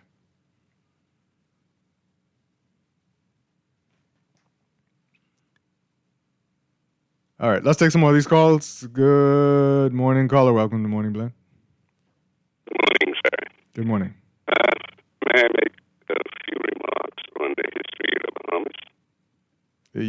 Your phone line is kind of bad. Hello? Your phone line doesn't sound good. You want to try and call back? Let's take this next call. Good morning, caller. Welcome to Morning Blend. Good morning, Chester. Good morning. Thank you very much for the opportunity to chime in. I just heard your comments with respect to journalism, and you're absolutely correct. In a society like ours, whenever you take a stand on the side of right, you subject yourself to victimization. Yes. And all other forms of abuse by the system. Yes. When we have a country where the major broadcasting corporation is controlled by the government, we have most of our independent stations are controlled by persons who are involved directly in politics and otherwise. Mm-hmm.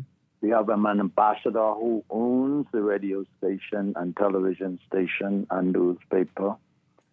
You're going to be challenged to present the truth and the facts as they are without victimization. Yes. However, there are some giants and still are some young reporters. When I think of men like Sir Arthur Folks, there was Stevenson and the late Gladstone Thurston. Is he still around? I don't know. I don't think so. Is Gladstone Thurston still with us? I don't want to put the man in the grave, but I'm not sure. I've not heard. I have not heard from him though. But he was one of those warriors in the field of journalism. Yes. And others like Darrell Miller, the late Darrell Miller, and others, yourself included, people like Candia Dane doing an incredible job. Yes. But then you subject yourself to victimization, Chester. Yes. As we do in the trade union movement. You stand up for right and you're victimized. Yes. So we as a people have to have the intestinal fortitude to stand up to righteousness and expose evil wherever it is and be prepared to make the sacrifices necessary. You know, when you are in war, you're going to have some casualties. And unfortunately for us, like you said, and I think I support that position, whenever you have journalists of the ilk that we are speaking of, they are attracted by the dangling carrot by those in power. Recently, we had this government who has been returned to power to enter into consultancies with a known person in America, Roger Stone, to have some questionable background in his own country. Yes. And an influencer for young people like Pearson, to the tune of $150+ million a month. What do you think that's all about, Chester? Somebody must have seen the handwriting on the wall.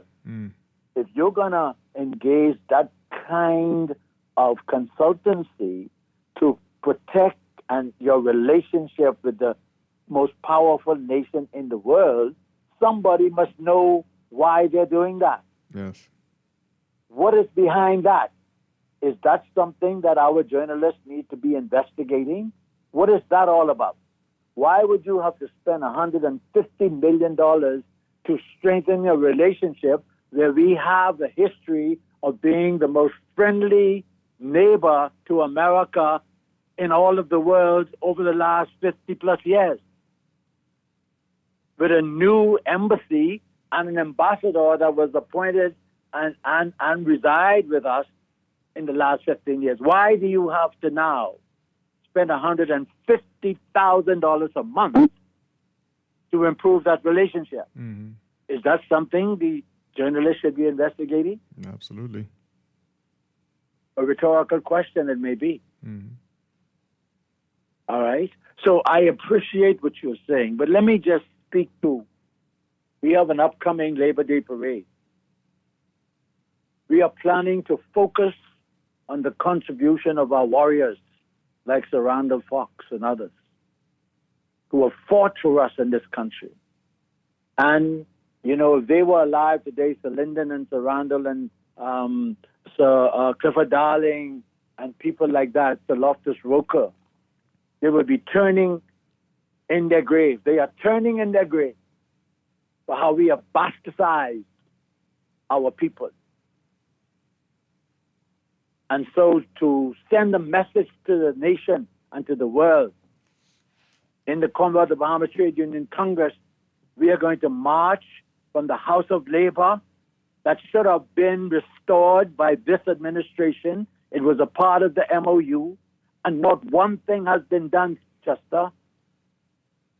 So we will march from the House of Labor to Southern Recreation Ground, which was the place where we fought for the rights of our people, to send the message that all is not well in our country.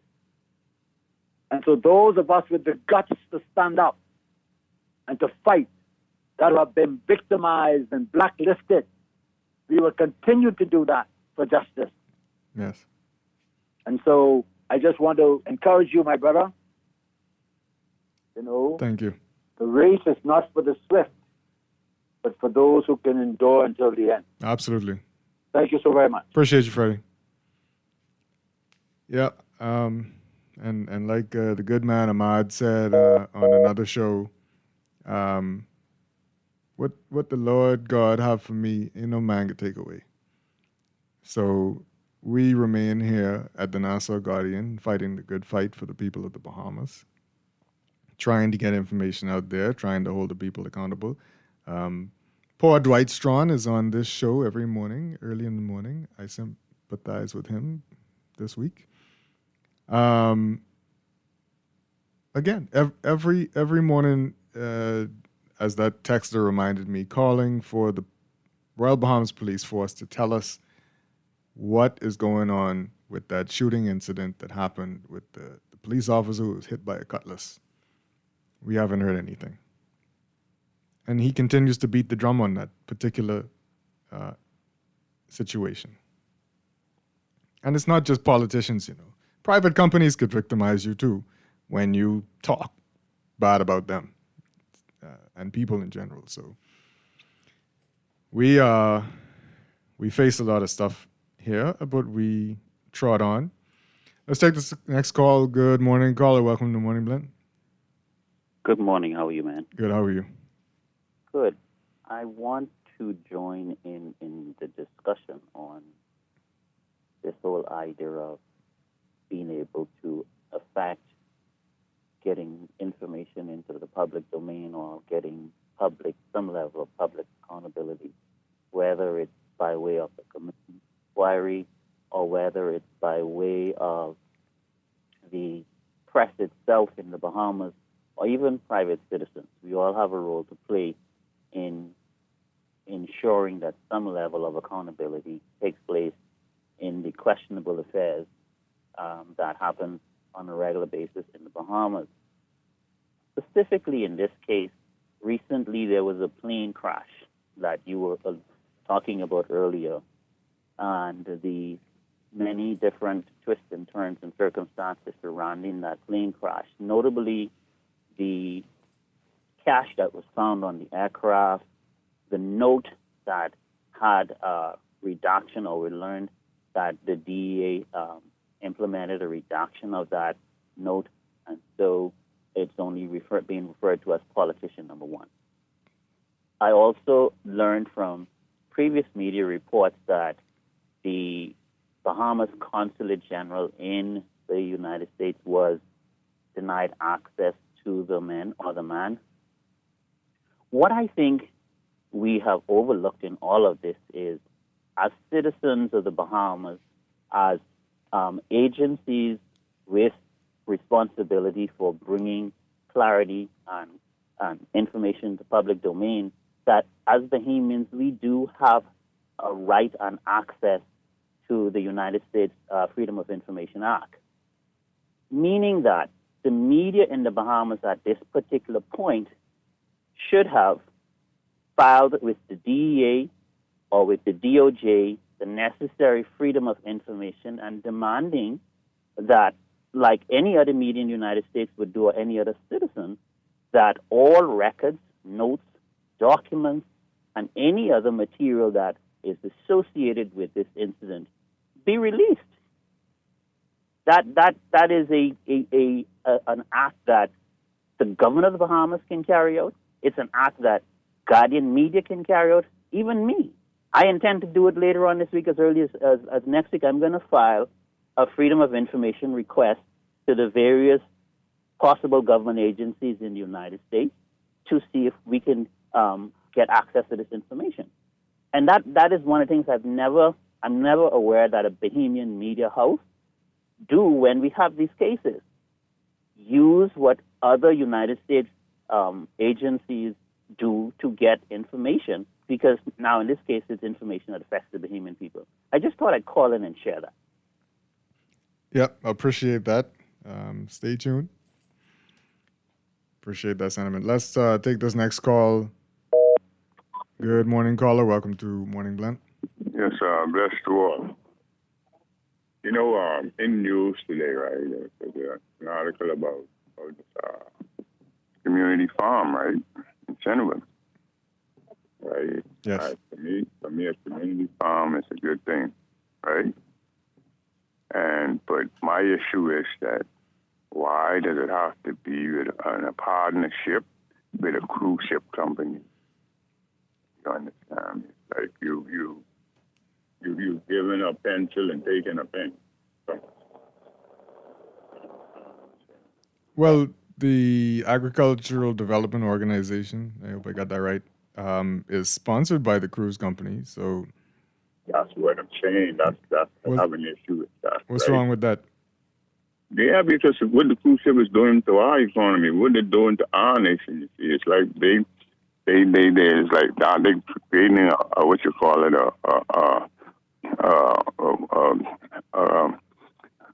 whatever you want to say a plantation. You understand what I'm saying? We live in a plantation society. But Hello? while we teeter on that double-edged sword, can't we grow some food? Yeah, we can grow some food, right? But okay, watch this. We have our community farm. Who will work us at a farm? Who's gonna have time to work in a farm? It shouldn't be the school students, right? You understand what I'm saying? There's only so many hours in the day. The parents, it ain't gonna be all of them. So you understand what I'm saying? Like I say, but generally it's a good thing. You see, but you can't dangle a card in front of us. But we still don't have the proper education needed in the schools. We still don't have the jobs available for the parents. We still don't have the housing there. You understand what I'm saying? Just, the PLP, they ran an ad with Bamsi the other day during the election about farming with drones. How do you run an ad with farming with drones and don't run an ad with immigration and security with drones? You understand what I'm saying? We in this nation, right? No, I think we lost that caller there. Let's transition to Morning Blend Business, and we'll continue to take some calls. We're going to read the text messages too, because we have a lot of those. And Morning Blend will return as Morning Blend Business on the other side. 96.9 FM. Streaming on GuardianTalkRadio.com and the Guardian Radio app. Nassau, Bahamas.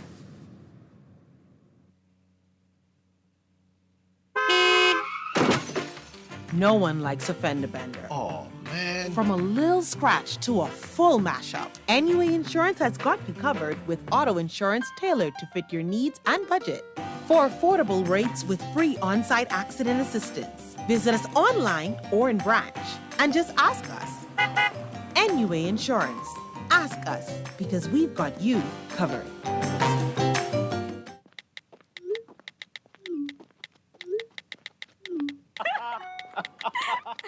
Look what he just texted me. Oh my goodness.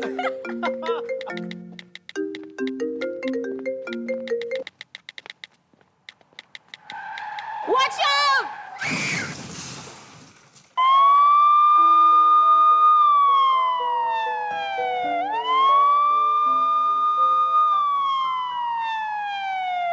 Mobile devices are killing pedestrians as there have been nearly 6,000 deaths and over 11,000 injuries as a result of texting and walking.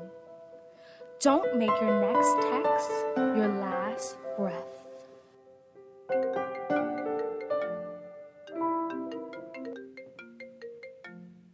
Brought to you by UB Radio in conjunction with Guardian Radio 96.9. If you're done with gas prices burning a hole through your wallet, stop paying the price and start driving the solution. A BYD EV from Easy Car Sales comes with an 80% drop in your fuel costs. So wave goodbye to gas lines and charge while you sleep. For 8 years, drivers like you have been breaking up with the pump and waking up to freedom. It's more than a car. It's a new way to be.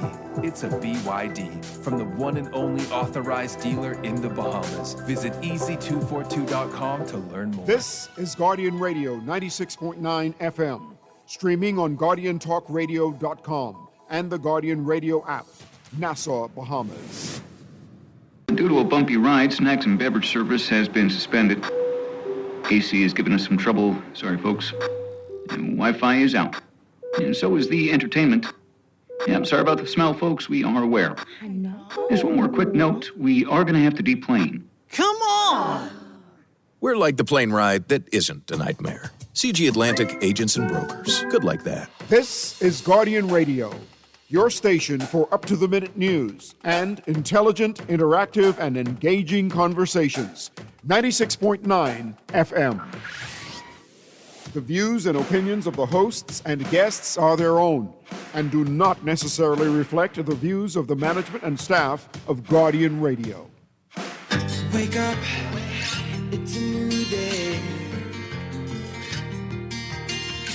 Wake up, it's a new day.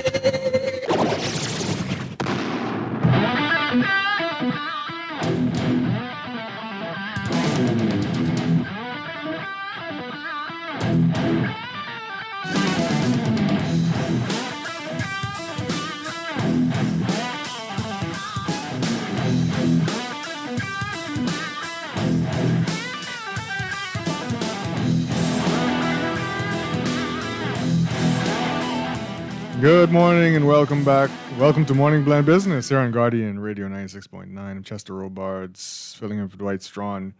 And we're continuing our conversation in this Morning Blend Business. What we were talking about before, results of the election in terms of voter turnout. Talking about, actually we've transitioned into lots of things. We're even talking about the access local journalists have to information or the lack thereof. But I want to read these text messages that came in long before we went to the break for 8 o'clock news. This person says, we might not do nothing, but Trump's patience is running out with us. While they are going to Cuba, they might just stop here for a few of them. Talking about politicians, I guess. Friend says, good morning. I love the caller's suggestion on the rhetoric of this government. That man is spot on about these politicians every time he speaks. We simply need some kindergarten students to rule on the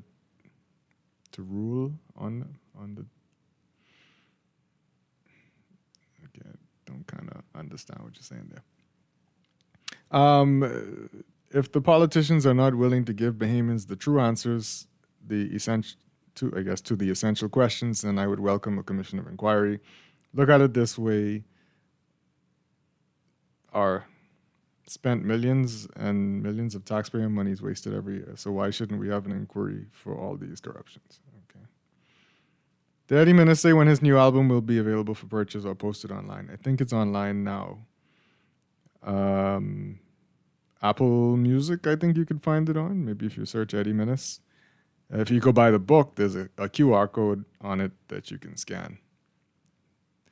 This text says the 1984 Commission. Oh, like we read that. Follow our laws, says the competent authority who let a rich woman in the country to bury her dog during the COVID lockdown. Please leave political life alone. Oh, okay. This person says, good morning, Chester. Does the fact that the leader of America is a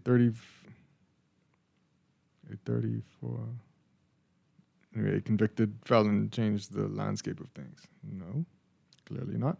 Why do people believe he was arrested for drug trafficking on that particular plane? What? Geesh, they need it explained like they are 5.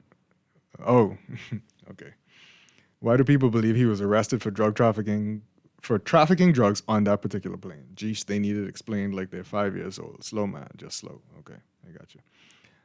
This person says, there's an elephant in the room. There was active voter suppression. Was there? The election was called uncharacteristically early.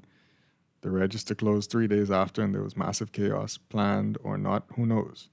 All of those things, I guess you're saying, suppress the vote.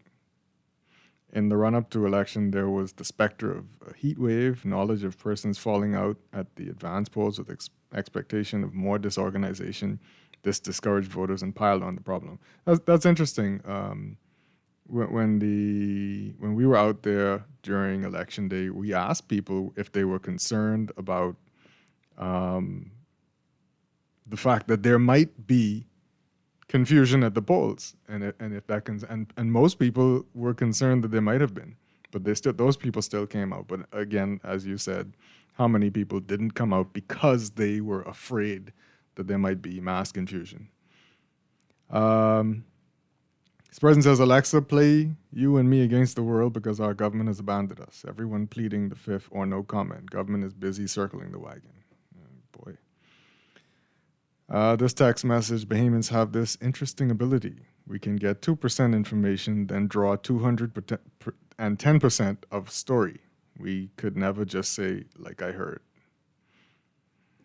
This person says, you can count the 5 journalists who put the government feet to the fire. This person says, a sellout is a sellout, Chester. You just thought they had integrity. You gotta eat, but it doesn't have to be caviar, eh? Shit. You can't even afford tilapia in this country. This person says, I fully understand and empathize with you, Chester. Well, thank you. Good morning, Chester. The West, Grand Bahama, and Bimini by-election was November 22nd, 2023. Convicted cocaine smuggler Jonathan Blair Gardner allegedly held a meeting inside, well, I don't know if it was him, in 2024. So the earlier text message was wrong about that particular MP not being in Parliament. Great show. Okay. Well, we don't know what happened there, but I don't think it was him, Gardner, who was a part of that meeting, it seems.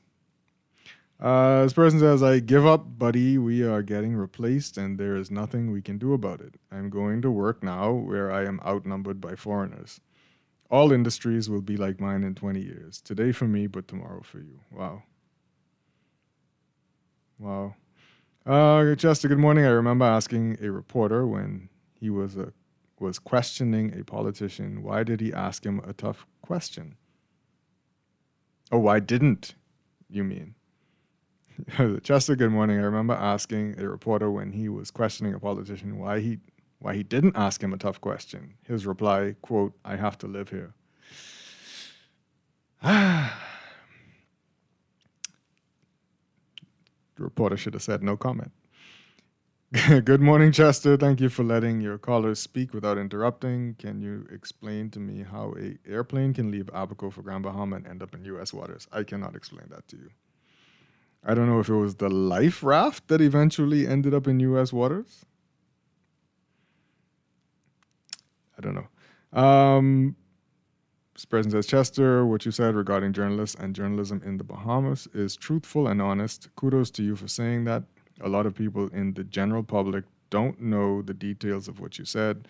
Unfortunately, if the general public do know, they still don't care. That is part of the wider problem. That they just don't care. Let's take this call coming in. Good morning, caller. Welcome to Morning Blend. Good morning, Chester. Good morning to you. Good morning, Bahamas. Chester, your last three callers. I listened very attentively to what they had to say. Yes. And it is very interesting. But one of the key things I take from that is the lack of investigative journalism. Now, I know that takes resources and money. I wear that. But I think we can do a better job because remember now, the press is for the state. And the press must make everybody accountable, opposition or members of the ruling party. We have to get to that point because regrettable that the late Dr. Miles Monroe said that the 2017 election will determine whether we go forward or we go backward. If you check everything since then, we have literally went backward. We have lost ground in every aspect, in the hotel industry, in terms of land, in terms of literally everything. And it's been happening for years, but it has gotten worse to the point where literally you as a Bahamian, I could hardly think of you being so much in exile in your own country. Yeah. This is really regrettable, Chester. I agree. Tell me this. What, in your opinion, do Bahamian reporters need to do to gain more information and dig deeper into some of these stories? All right, one of the things I would suggest, and Guardian Media have a lot of good reporters, but you now have to decide to send some additional reporters to get the kind of experience of Kendra Dames. Remember, I know when she went away to do investigative journalism, that we need things at that level. Okay, and if we could have 3 or 4 persons at the level of a Kendra Dames, that would have that international exposure and know how to go about getting information from the different countries, etc., based on the Freedom of Information Act, we would be far better off. And some of our own brothers don't need to be totally gullible, because country is a priority right now. It is country first. Everything is about country.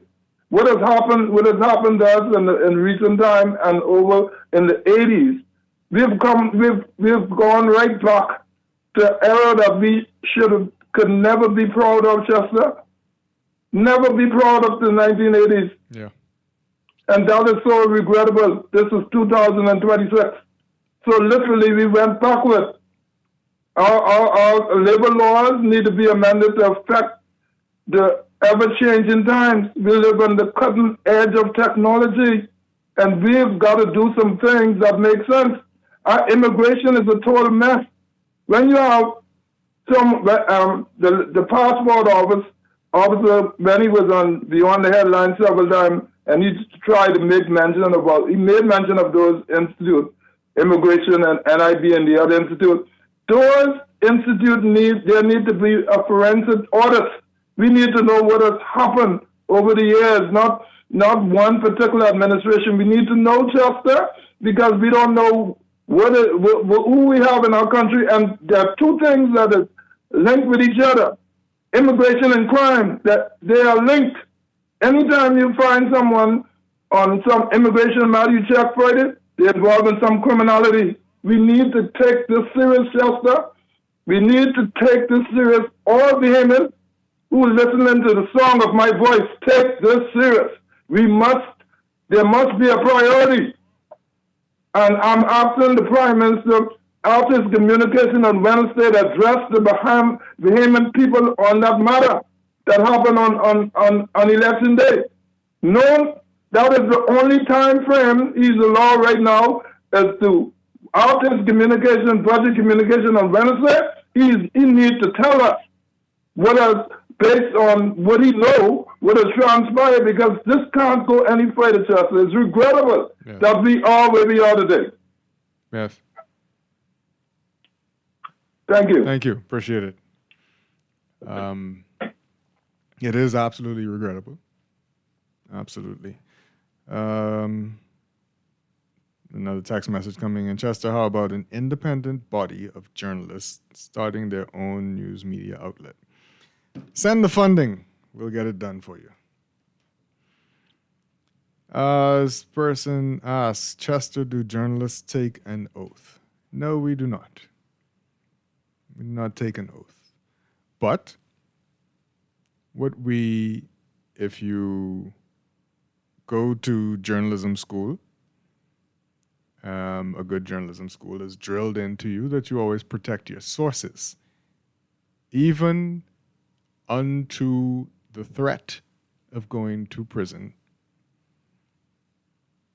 And if you've heard that, I don't know if somebody who's not gone to journalism school, who comes into a news organization, is told this. So if any journalists are listening who's never been told this, if you have a source that has given you information and they want to remain unnamed, and this information is credible, and you are hauled off to a court of law and asked to reveal the name of this person, you do not do it.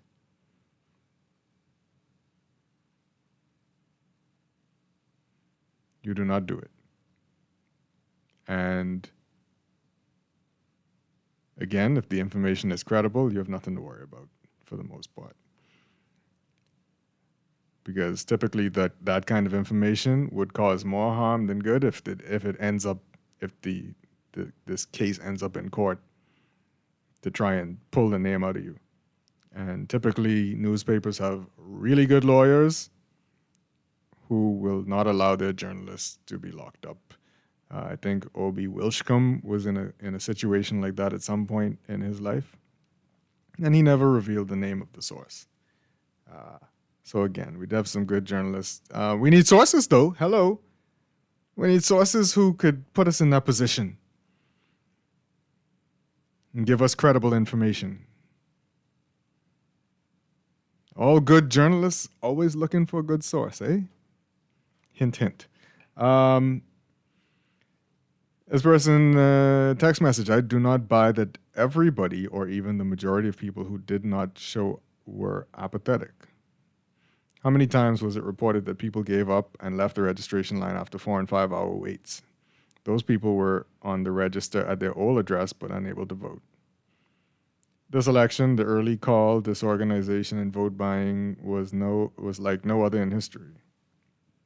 Reporting percentages as if it were is almost guaranteed misinterpretation. We don't know. We don't know. There's a lot of factors that went into what happened in this general election. Good morning, Chester. It's not been 2 weeks and these people are already complaining when they had a chance to change things just last week. Deal with your choice. Some of them didn't choose. Anyway, they can complain if they want to. Maybe it's even some of the people who voted for that group who are complaining. That's their prerogative. Good morning. In my opinion, the low voter turnout is due to having a register that is continue. So rather than a new register every time we have an election.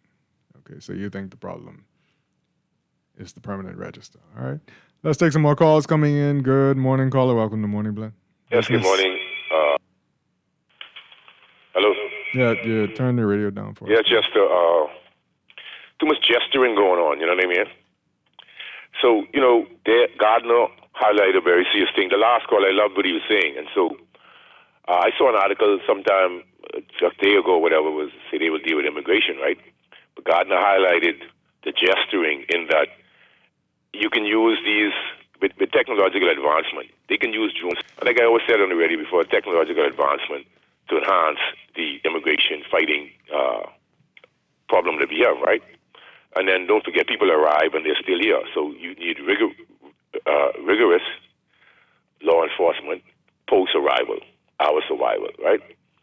A slap in the face was the reappointment of Mr. Fred Mitchell, right? Back in the Ministry of Foreign Affairs. Man, we don't, I mean, there's certain positions people shouldn't hold after a while, especially with the lifestyle that they live. And just even as if it's a police or whoever it is, it's just too compromising.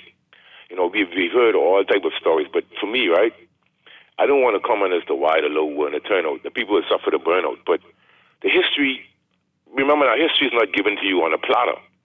You have to make history. We won't make history chattering, but as it relates to this situation, Dr. Minnis, I don't totally agree with what he was saying because one can of worms would open the other. Take, for instance, if you read the story, it speaks to where the plane was registered in. It was registered in Panama. So anyone who would have read the Punch over the decades would have realized that there was an article that appeared with a certain member of Parliament who, before they was in a position of power, and they said that people, the FBI was watching these people and the cozy relationship they had with these said people. But the fact that the plane is registered in Panama, it shows a lot. But for me, I don't demonize anybody, not even the gentleman who was caught on the plane, et cetera, et cetera. But the question I ask is what everybody else is asking, what he doing election and time, et cetera, et cetera. But poverty breeds these type of behavior where this is a gimme generation. But here's what reading has done for me. We can go back as far. The story about the 1,000 person all over North and the Iran conscious and the CIA and all them with the drugs, that's new to me. Let's go back at the War of 1812, what they call the Great Hemp War. Let's go back at the Battle of Nanking, the Opium Wars, in which China was forced to pay Britain for the opium that they confiscated and just destroyed. So we need to look at history for what it is. It wasn't wicked when they was doing it, but I don't justify drug dealing, drug smuggling, et cetera, et cetera. But the thing is, the world has changed, and as it changed, they use it to their advantage. It's just like climate change, sustainable development goals. Where they was putting all the carbon in the air and doing all the environmental pollution, et cetera, the world wasn't sustainable development, wasn't on their minds then, if that's what I meant to say. You see what I'm saying? But now it's on their mind. And then we have a PM who's talking about making these speeches amongst the IP, the International Panel on Climate Change, right? But his access is not aligning with those at home. And so, as it relates to independent journalism, during the pandemic, you know, Chester, I really didn't listen to mainstream media. I actually listened to independent journalists. And I had access to information way before its time. So that's why Warren McCartney was asking me why, when I said things, they were appearing weeks later. And so, you know, when you blindly trust status quo narratives and biases and pundits, then that's what you call a dictatorship. And we're heading towards that, whether it's political. And then finally, Chester, I'll say this to the shallow-minded. I don't know who's blinded. Freedom of information is multifaceted. When I think of freedom of information, I don't just think about the politicians, how much money they spend here, what they did there. I also think about environmental information. You see what I'm saying, Chester? It's a whole host of things that we need to know. It just can't be about politics. And so I really would like if we sometimes, you guys in the media, right, and I respect you guys, would have much broader conversations rather than politics that really, its legacy stinks. Because we look at where we are today, you know, there's said it all. We can use drone technology to impede immigration. But I know that the PM can't be sincere when he starts with fighting immigration because it's out of hand now and the people are emboldened and it's becoming ridiculous to even speak about immigration and not juxtaposing with crime, gun smuggling and bribery in the government departments. And we're not going to get anywhere with political dupes calling and then not calling or not commenting on things that they see wrong. But listen, nationalism and sovereignty is under attack. Yeah. I tried to explain that to you guys a long time ago, but nobody wants to read anything, just their college books. Yeah. Yep, got you. Absolutely. We're going to go to a quick break and return with business news and then continue the show. Sitting by the fire talking with Condola. As a boy, this was the life you see. We had a real close-knit family.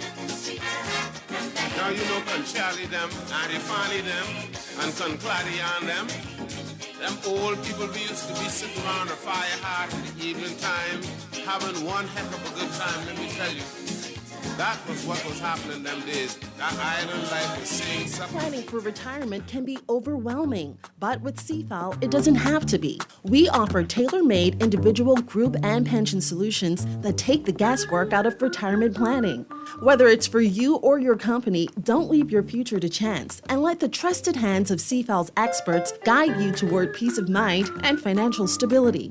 Low upfront costs and affordable monthly payments make it easy for you to build wealth so you can live well. Visit us at cfal.com to start on your path toward financial freedom.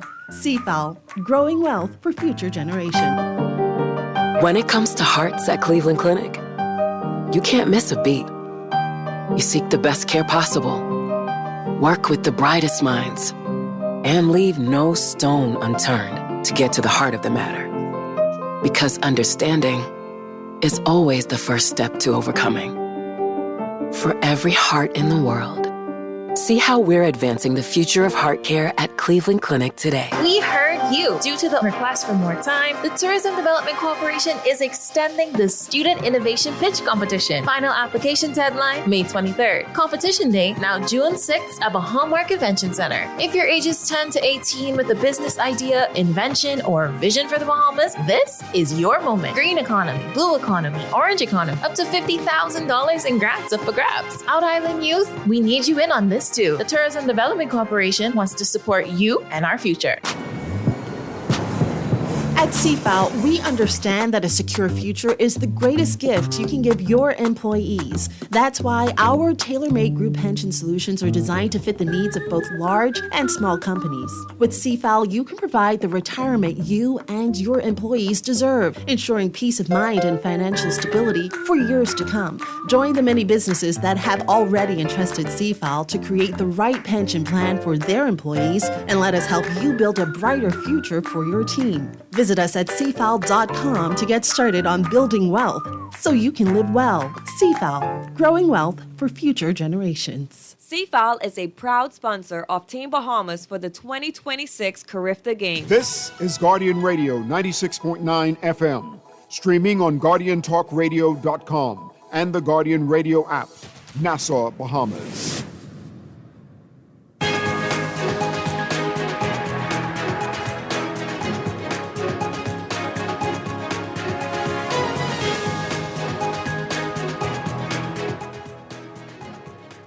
It's time for your morning business report brought to you by CFAL. The Ministry of Agriculture and Marine Resources is planning to conduct a study on the threat of overfishing and its impact on marine life. A major study by the Perry Institute for Marine Science released last week found that 11 of 12 major Bahamian seafood species are overfished. The landmark 73-year analysis warns that Nassau grouper and the yellow fin grouper are grossly overfished, while queen conch, spiny lobster, and wahoo stocks face severe, unsustainable fishing. Jomo Campbell, Minister of Agriculture and Marine Resources, told reporters yesterday, quote, "We have reviewed that report, and I can also say that the Department of Marine Resources, under the leadership of Acting Director Dr. Lester Gittins, we are also conducting our own survey, and so once we find out that we have that report and we can juxtapose both against each other with the input of persons from the industry, then we'll be moving forward with an action plan. So you should hear from us in short order on our response to that." Dr. Krista Sherman Pym, senior scientist, warned that marine species like Nassau grouper, conch, and mahi-mahi are the backbone of the domestic food supply. The ongoing overfishing not only jeopardizes vulnerable coral reefs, but directly threatens local food security, meaning significantly fewer fish in local markets and on local plates. And Richard Ingram, president of the Bahamas Industrial Manufacturers and Allied Workers Union, told Guardian Business on Wednesday that industrial investment and energy trading company Luska Group has promised to abide by the current industrial agreement signed in October 2019 between BIMAWU and salt production company Morton Bahamas, Lusker Group, via its subsidiary, Grand Bahama Salt Company Limited, has secured all final regulatory approvals for the acquisition of Morton Bahamas Limited. Ingram said, quote, "The Prime Minister is going to make sure that the new company speaks with us at the union and sits down at the table and talks. We're looking forward to that. We have an industrial agreement in place from 2019, and the new company said that they would not touch that." The Lusker Group will officially take over the management of Morton Salt on June 2nd, well ahead of the 45-day period mandated in the industrial agreement that says in the event of any layoffs or redundancies, the company must give the employees 45 days for negotiations. In international business, oil and gas prices are to remain high in Europe at least until the end of 2027, officials say. European Union officials said Friday that Europeans can expect those oil and gas prices to remain above what they were before the Iran war for at least until the end of 2027, with prices of other goods also following in an upward trajectory. EU Economy Commissioner Valdis Dombrovskis said that higher energy prices are primarily responsible for driving inflation to a forecast 3.1% for this year and 2.4% for 2027. That's significantly higher than the earlier forecast for this year of 1.9%. Dombrovskis said after a meeting of the 21-member Eurozone finance ministers who make up the Eurogroup, quote, "We expect that this energy inflation will gradually also trickle down to different sectors of the economy."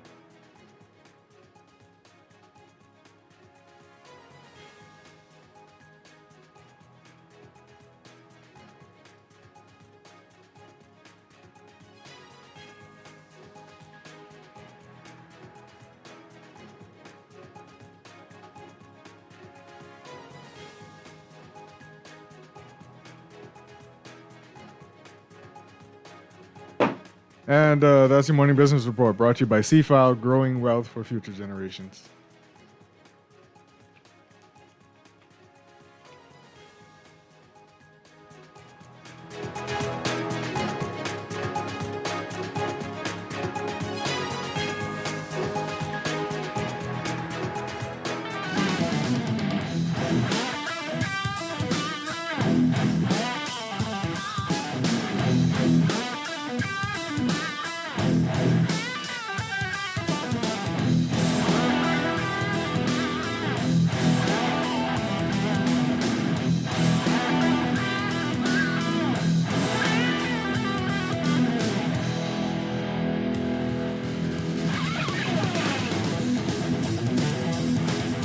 Good morning. Welcome to Morning Blend here on Morning Blend Business here on Guardian Radio 96.9. Again, I'm Chester Robards.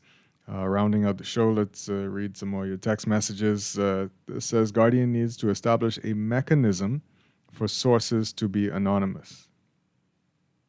A mechanism. It says, I tried to direct a source to your editor and was given her work email. That provides zero coverage for the source. There are mechanisms, and all of the old mechanisms still work. If you want to call and ask the Guardian, maybe speak to an editor, invite them to some meeting, or find some secure way, things can be done. Things can be done, and the way it's been done for a long time. So never fear, there are ways to become a confidential source. Chester, what is the statement about low voter turnout based on? It's the story, you mean? It's based on the numbers. Maybe half of those, this person says, maybe half of those voters were not supposed to be on the register because they were either dead or illegal. We need to be thinkers instead of puppets listening to puppet masters, I guess, spreading misinformation. Good morning, Chester. This is another text message. Good morning, Chester. These people are insane. They believe the PLP smart enough to steal an election, but not smart enough to win. The latter is far easier. Shake my head. Don't be sheep, people. Think for yourselves. I don't really get what that person is saying. Chester, the PLP obviously does not care about this situation. They celebrate themselves, while the country has been blemished repeatedly and no answers received to this day. The whole Bahamas should be upset and require answers from this administration. All right, this person says that the U.S. government is withholding information on the plane crash from the Bahamas government to preserve the integrity of the evidence is the official storyline. Is the official storyline is not credible? I don't follow what you're saying there. Good morning, Chester and Bahamas. Chester, when I hear folks talk about being properly educated, I suppose that they are referring mostly to being academically educated, and that is indeed a good thing. Personally, though, I believe that the basic foundation that leads one into seeking and acquiring all other education comes from parental education laid down in the homes by loving and caring parents. Again, personally, I don't possess any academic certificates. In fact, my dad taught me how to read a measuring tape. I didn't learn about that in my school days. And learning how to read a measuring tape taught me the value of more than just measuring a piece of wood, but it taught me how to measure my life and how to govern my behavior in all aspects and settings in this life. There's more, but I'll end here. Thank you very much. Very warm story there. Morning, Chester. There's nothing like a 2026 Hemi V8 Ram truck. Luxurious, stylish, and plenty of power. 395 horsepower while being fuel efficient. Are you sending me one? Is that why you sent this text message? Okay. Because I'd like one. This person says, Chester, how are you able to survive as a journalist all these years with the low pay, long hours, no respect from the bosses? We get respect from our bosses. The politicians, the general public, etc. Do you have a limit or red line of how much abuse you can tolerate before you decide to move on from journalism as a career for yourself, since you also have a family to take care of? Thank you for those questions. Very intimate questions. I take care of myself with my salary and my family. Do I have a limit or red line? You know what? I love what I do. And, you know, I was one of those people who had an opportunity to stay in the U.S. after college. But I love home. I love this country. There's so much more of it for me to see and explore. And I want the opportunity to do that. I want to raise my family here as I was raised here. And I think journalism is a great career that is still very much relevant and needed in the country, despite what people think about it. And it's my hope that politicians and the general public will begin to respect the job that we have to do. A lot of times in opposition, again, you heard this before, is when their interactions with us change.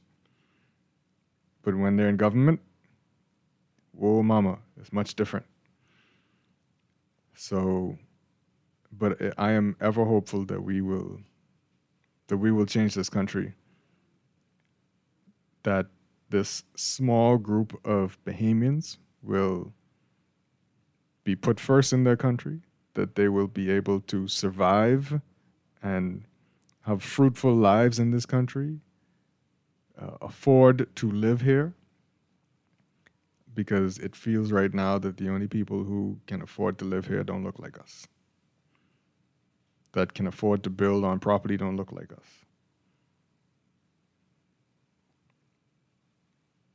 That can get crown land don't look like us, don't sound like us.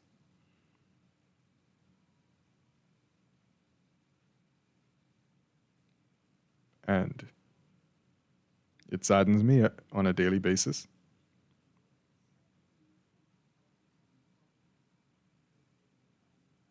that opportunities, even as the government said in the speech from the throne, opportunities are still difficult to come by. It's still difficult to build business. People can start multi-million-dollar businesses after their first business was a criminal enterprise, suddenly legalized, find themselves in the seat of decision-making in the Bahamas eventually.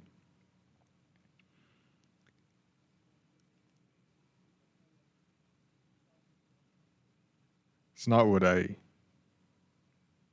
it's not the utopia that that you want to see from a beautiful country like this. It's interesting that there's a perspective when you take a photo that exists in a box of an area.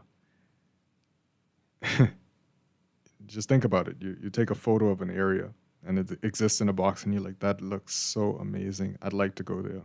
And when you go there, your vision is much wider than that photo that brought you there. And now you can see the garbage. And now you can see the dirt and the trash. And sometimes you wish you could just live in that photo, but you can't. You have to deal with the other stuff when you get to that destination as well. And everybody needs to help to fix it. Everybody needs to sweep their part of the sidewalk. Everybody needs to pick up their little bit of trash so that when you get to that spot in that photo that you wanted to go and visit,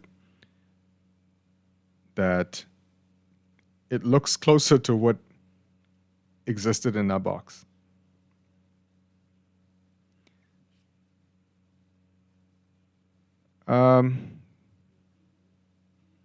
Read some more of these text messages before we take this call quick. This person says, appointing Mr. Mitchell again on foreign affairs was an insult to the Bahamian people as he will not address our concerns. Why put him back after?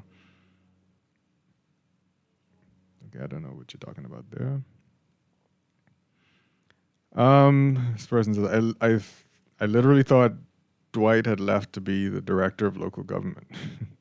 Not that I think anything would change. The government would continue to patch potholes and pay attention to battleground communities that support them and ignore others that are either in the bag or oppositions held.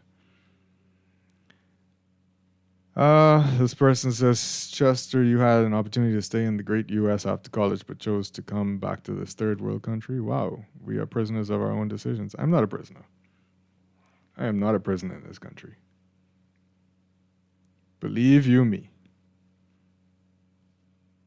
I am a king in this country. And you all should see yourselves as that. Don't let the politicians, because you got to stand up when they enter the room, make you feel like you are lower. All right? Don't let the fact that we swear into a king make you feel like you're not a king. Them people who hold high power, sure, you know, the Bible says they were put there by divine providence. But also, as we know, the Bible had those kinds of powers toppled by normal and regular people in its time. So, never fear. I don't know why that person sent me their phone number. Okay, let's take this call. We're going to round out the show. Good morning, caller. Welcome to Morning Blend Business. Good morning, Chester. How are you this morning? I'm well. How are you? I'm doing great. I'm a bit confused. I don't know if you could clear me up with this. Didn't we have a good credit rating from the international world on how our credit report was? Didn't that improve? The credit rating? Yeah, internationally. Right. Didn't there was an credit report that they said that we improved. Yeah, there was an upgrade. Mm-hmm. and we had a crime dropped inside our country. Yes. Certain crimes. Yes. Didn't unemployment drop? Yes, we heard that. Why we isn't heard? Why we are not encouraging our Bahamian people that we are moving forward with these three strong major things inside a country? If a government can improve these three strongholds in a country, that tells me that we are moving forward. Why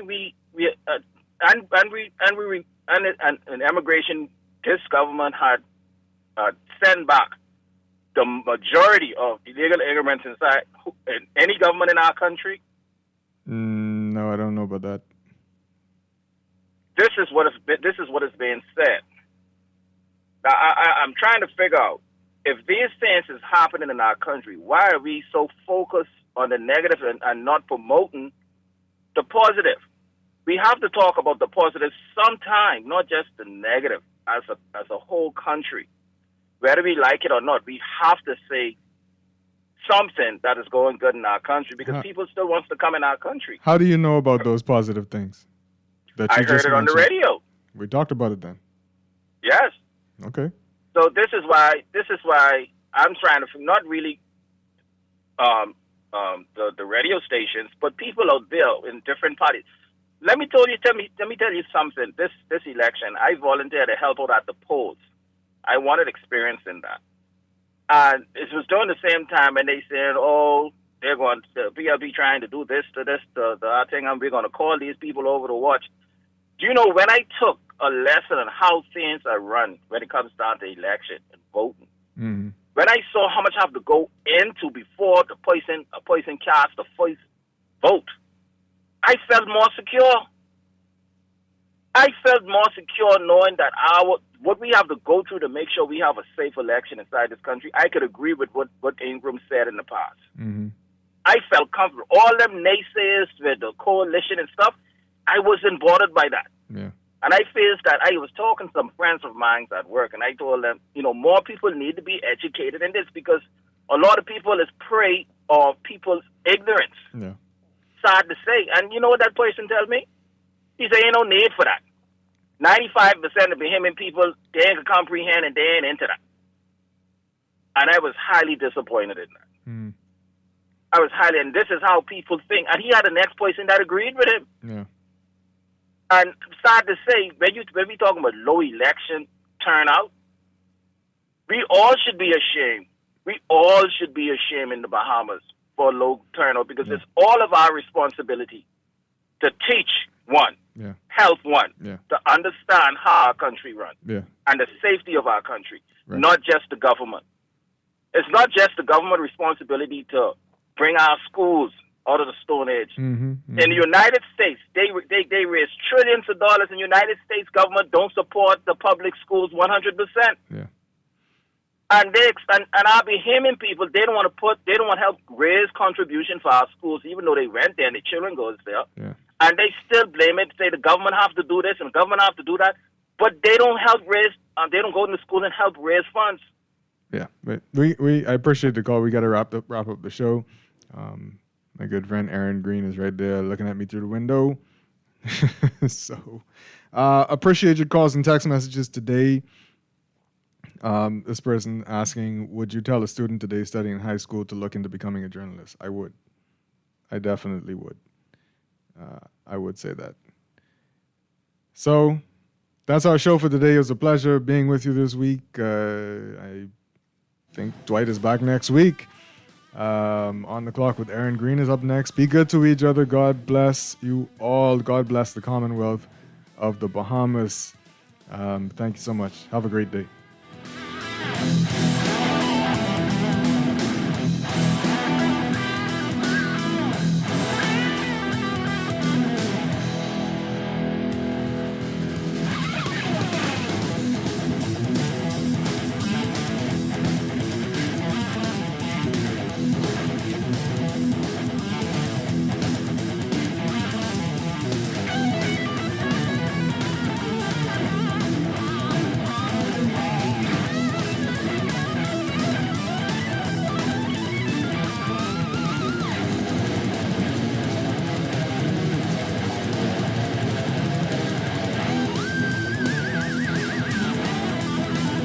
This is Guardian Radio 96.9 FM, streaming on GuardianTalkRadio.com and the Guardian Radio app, Nassau, Bahamas.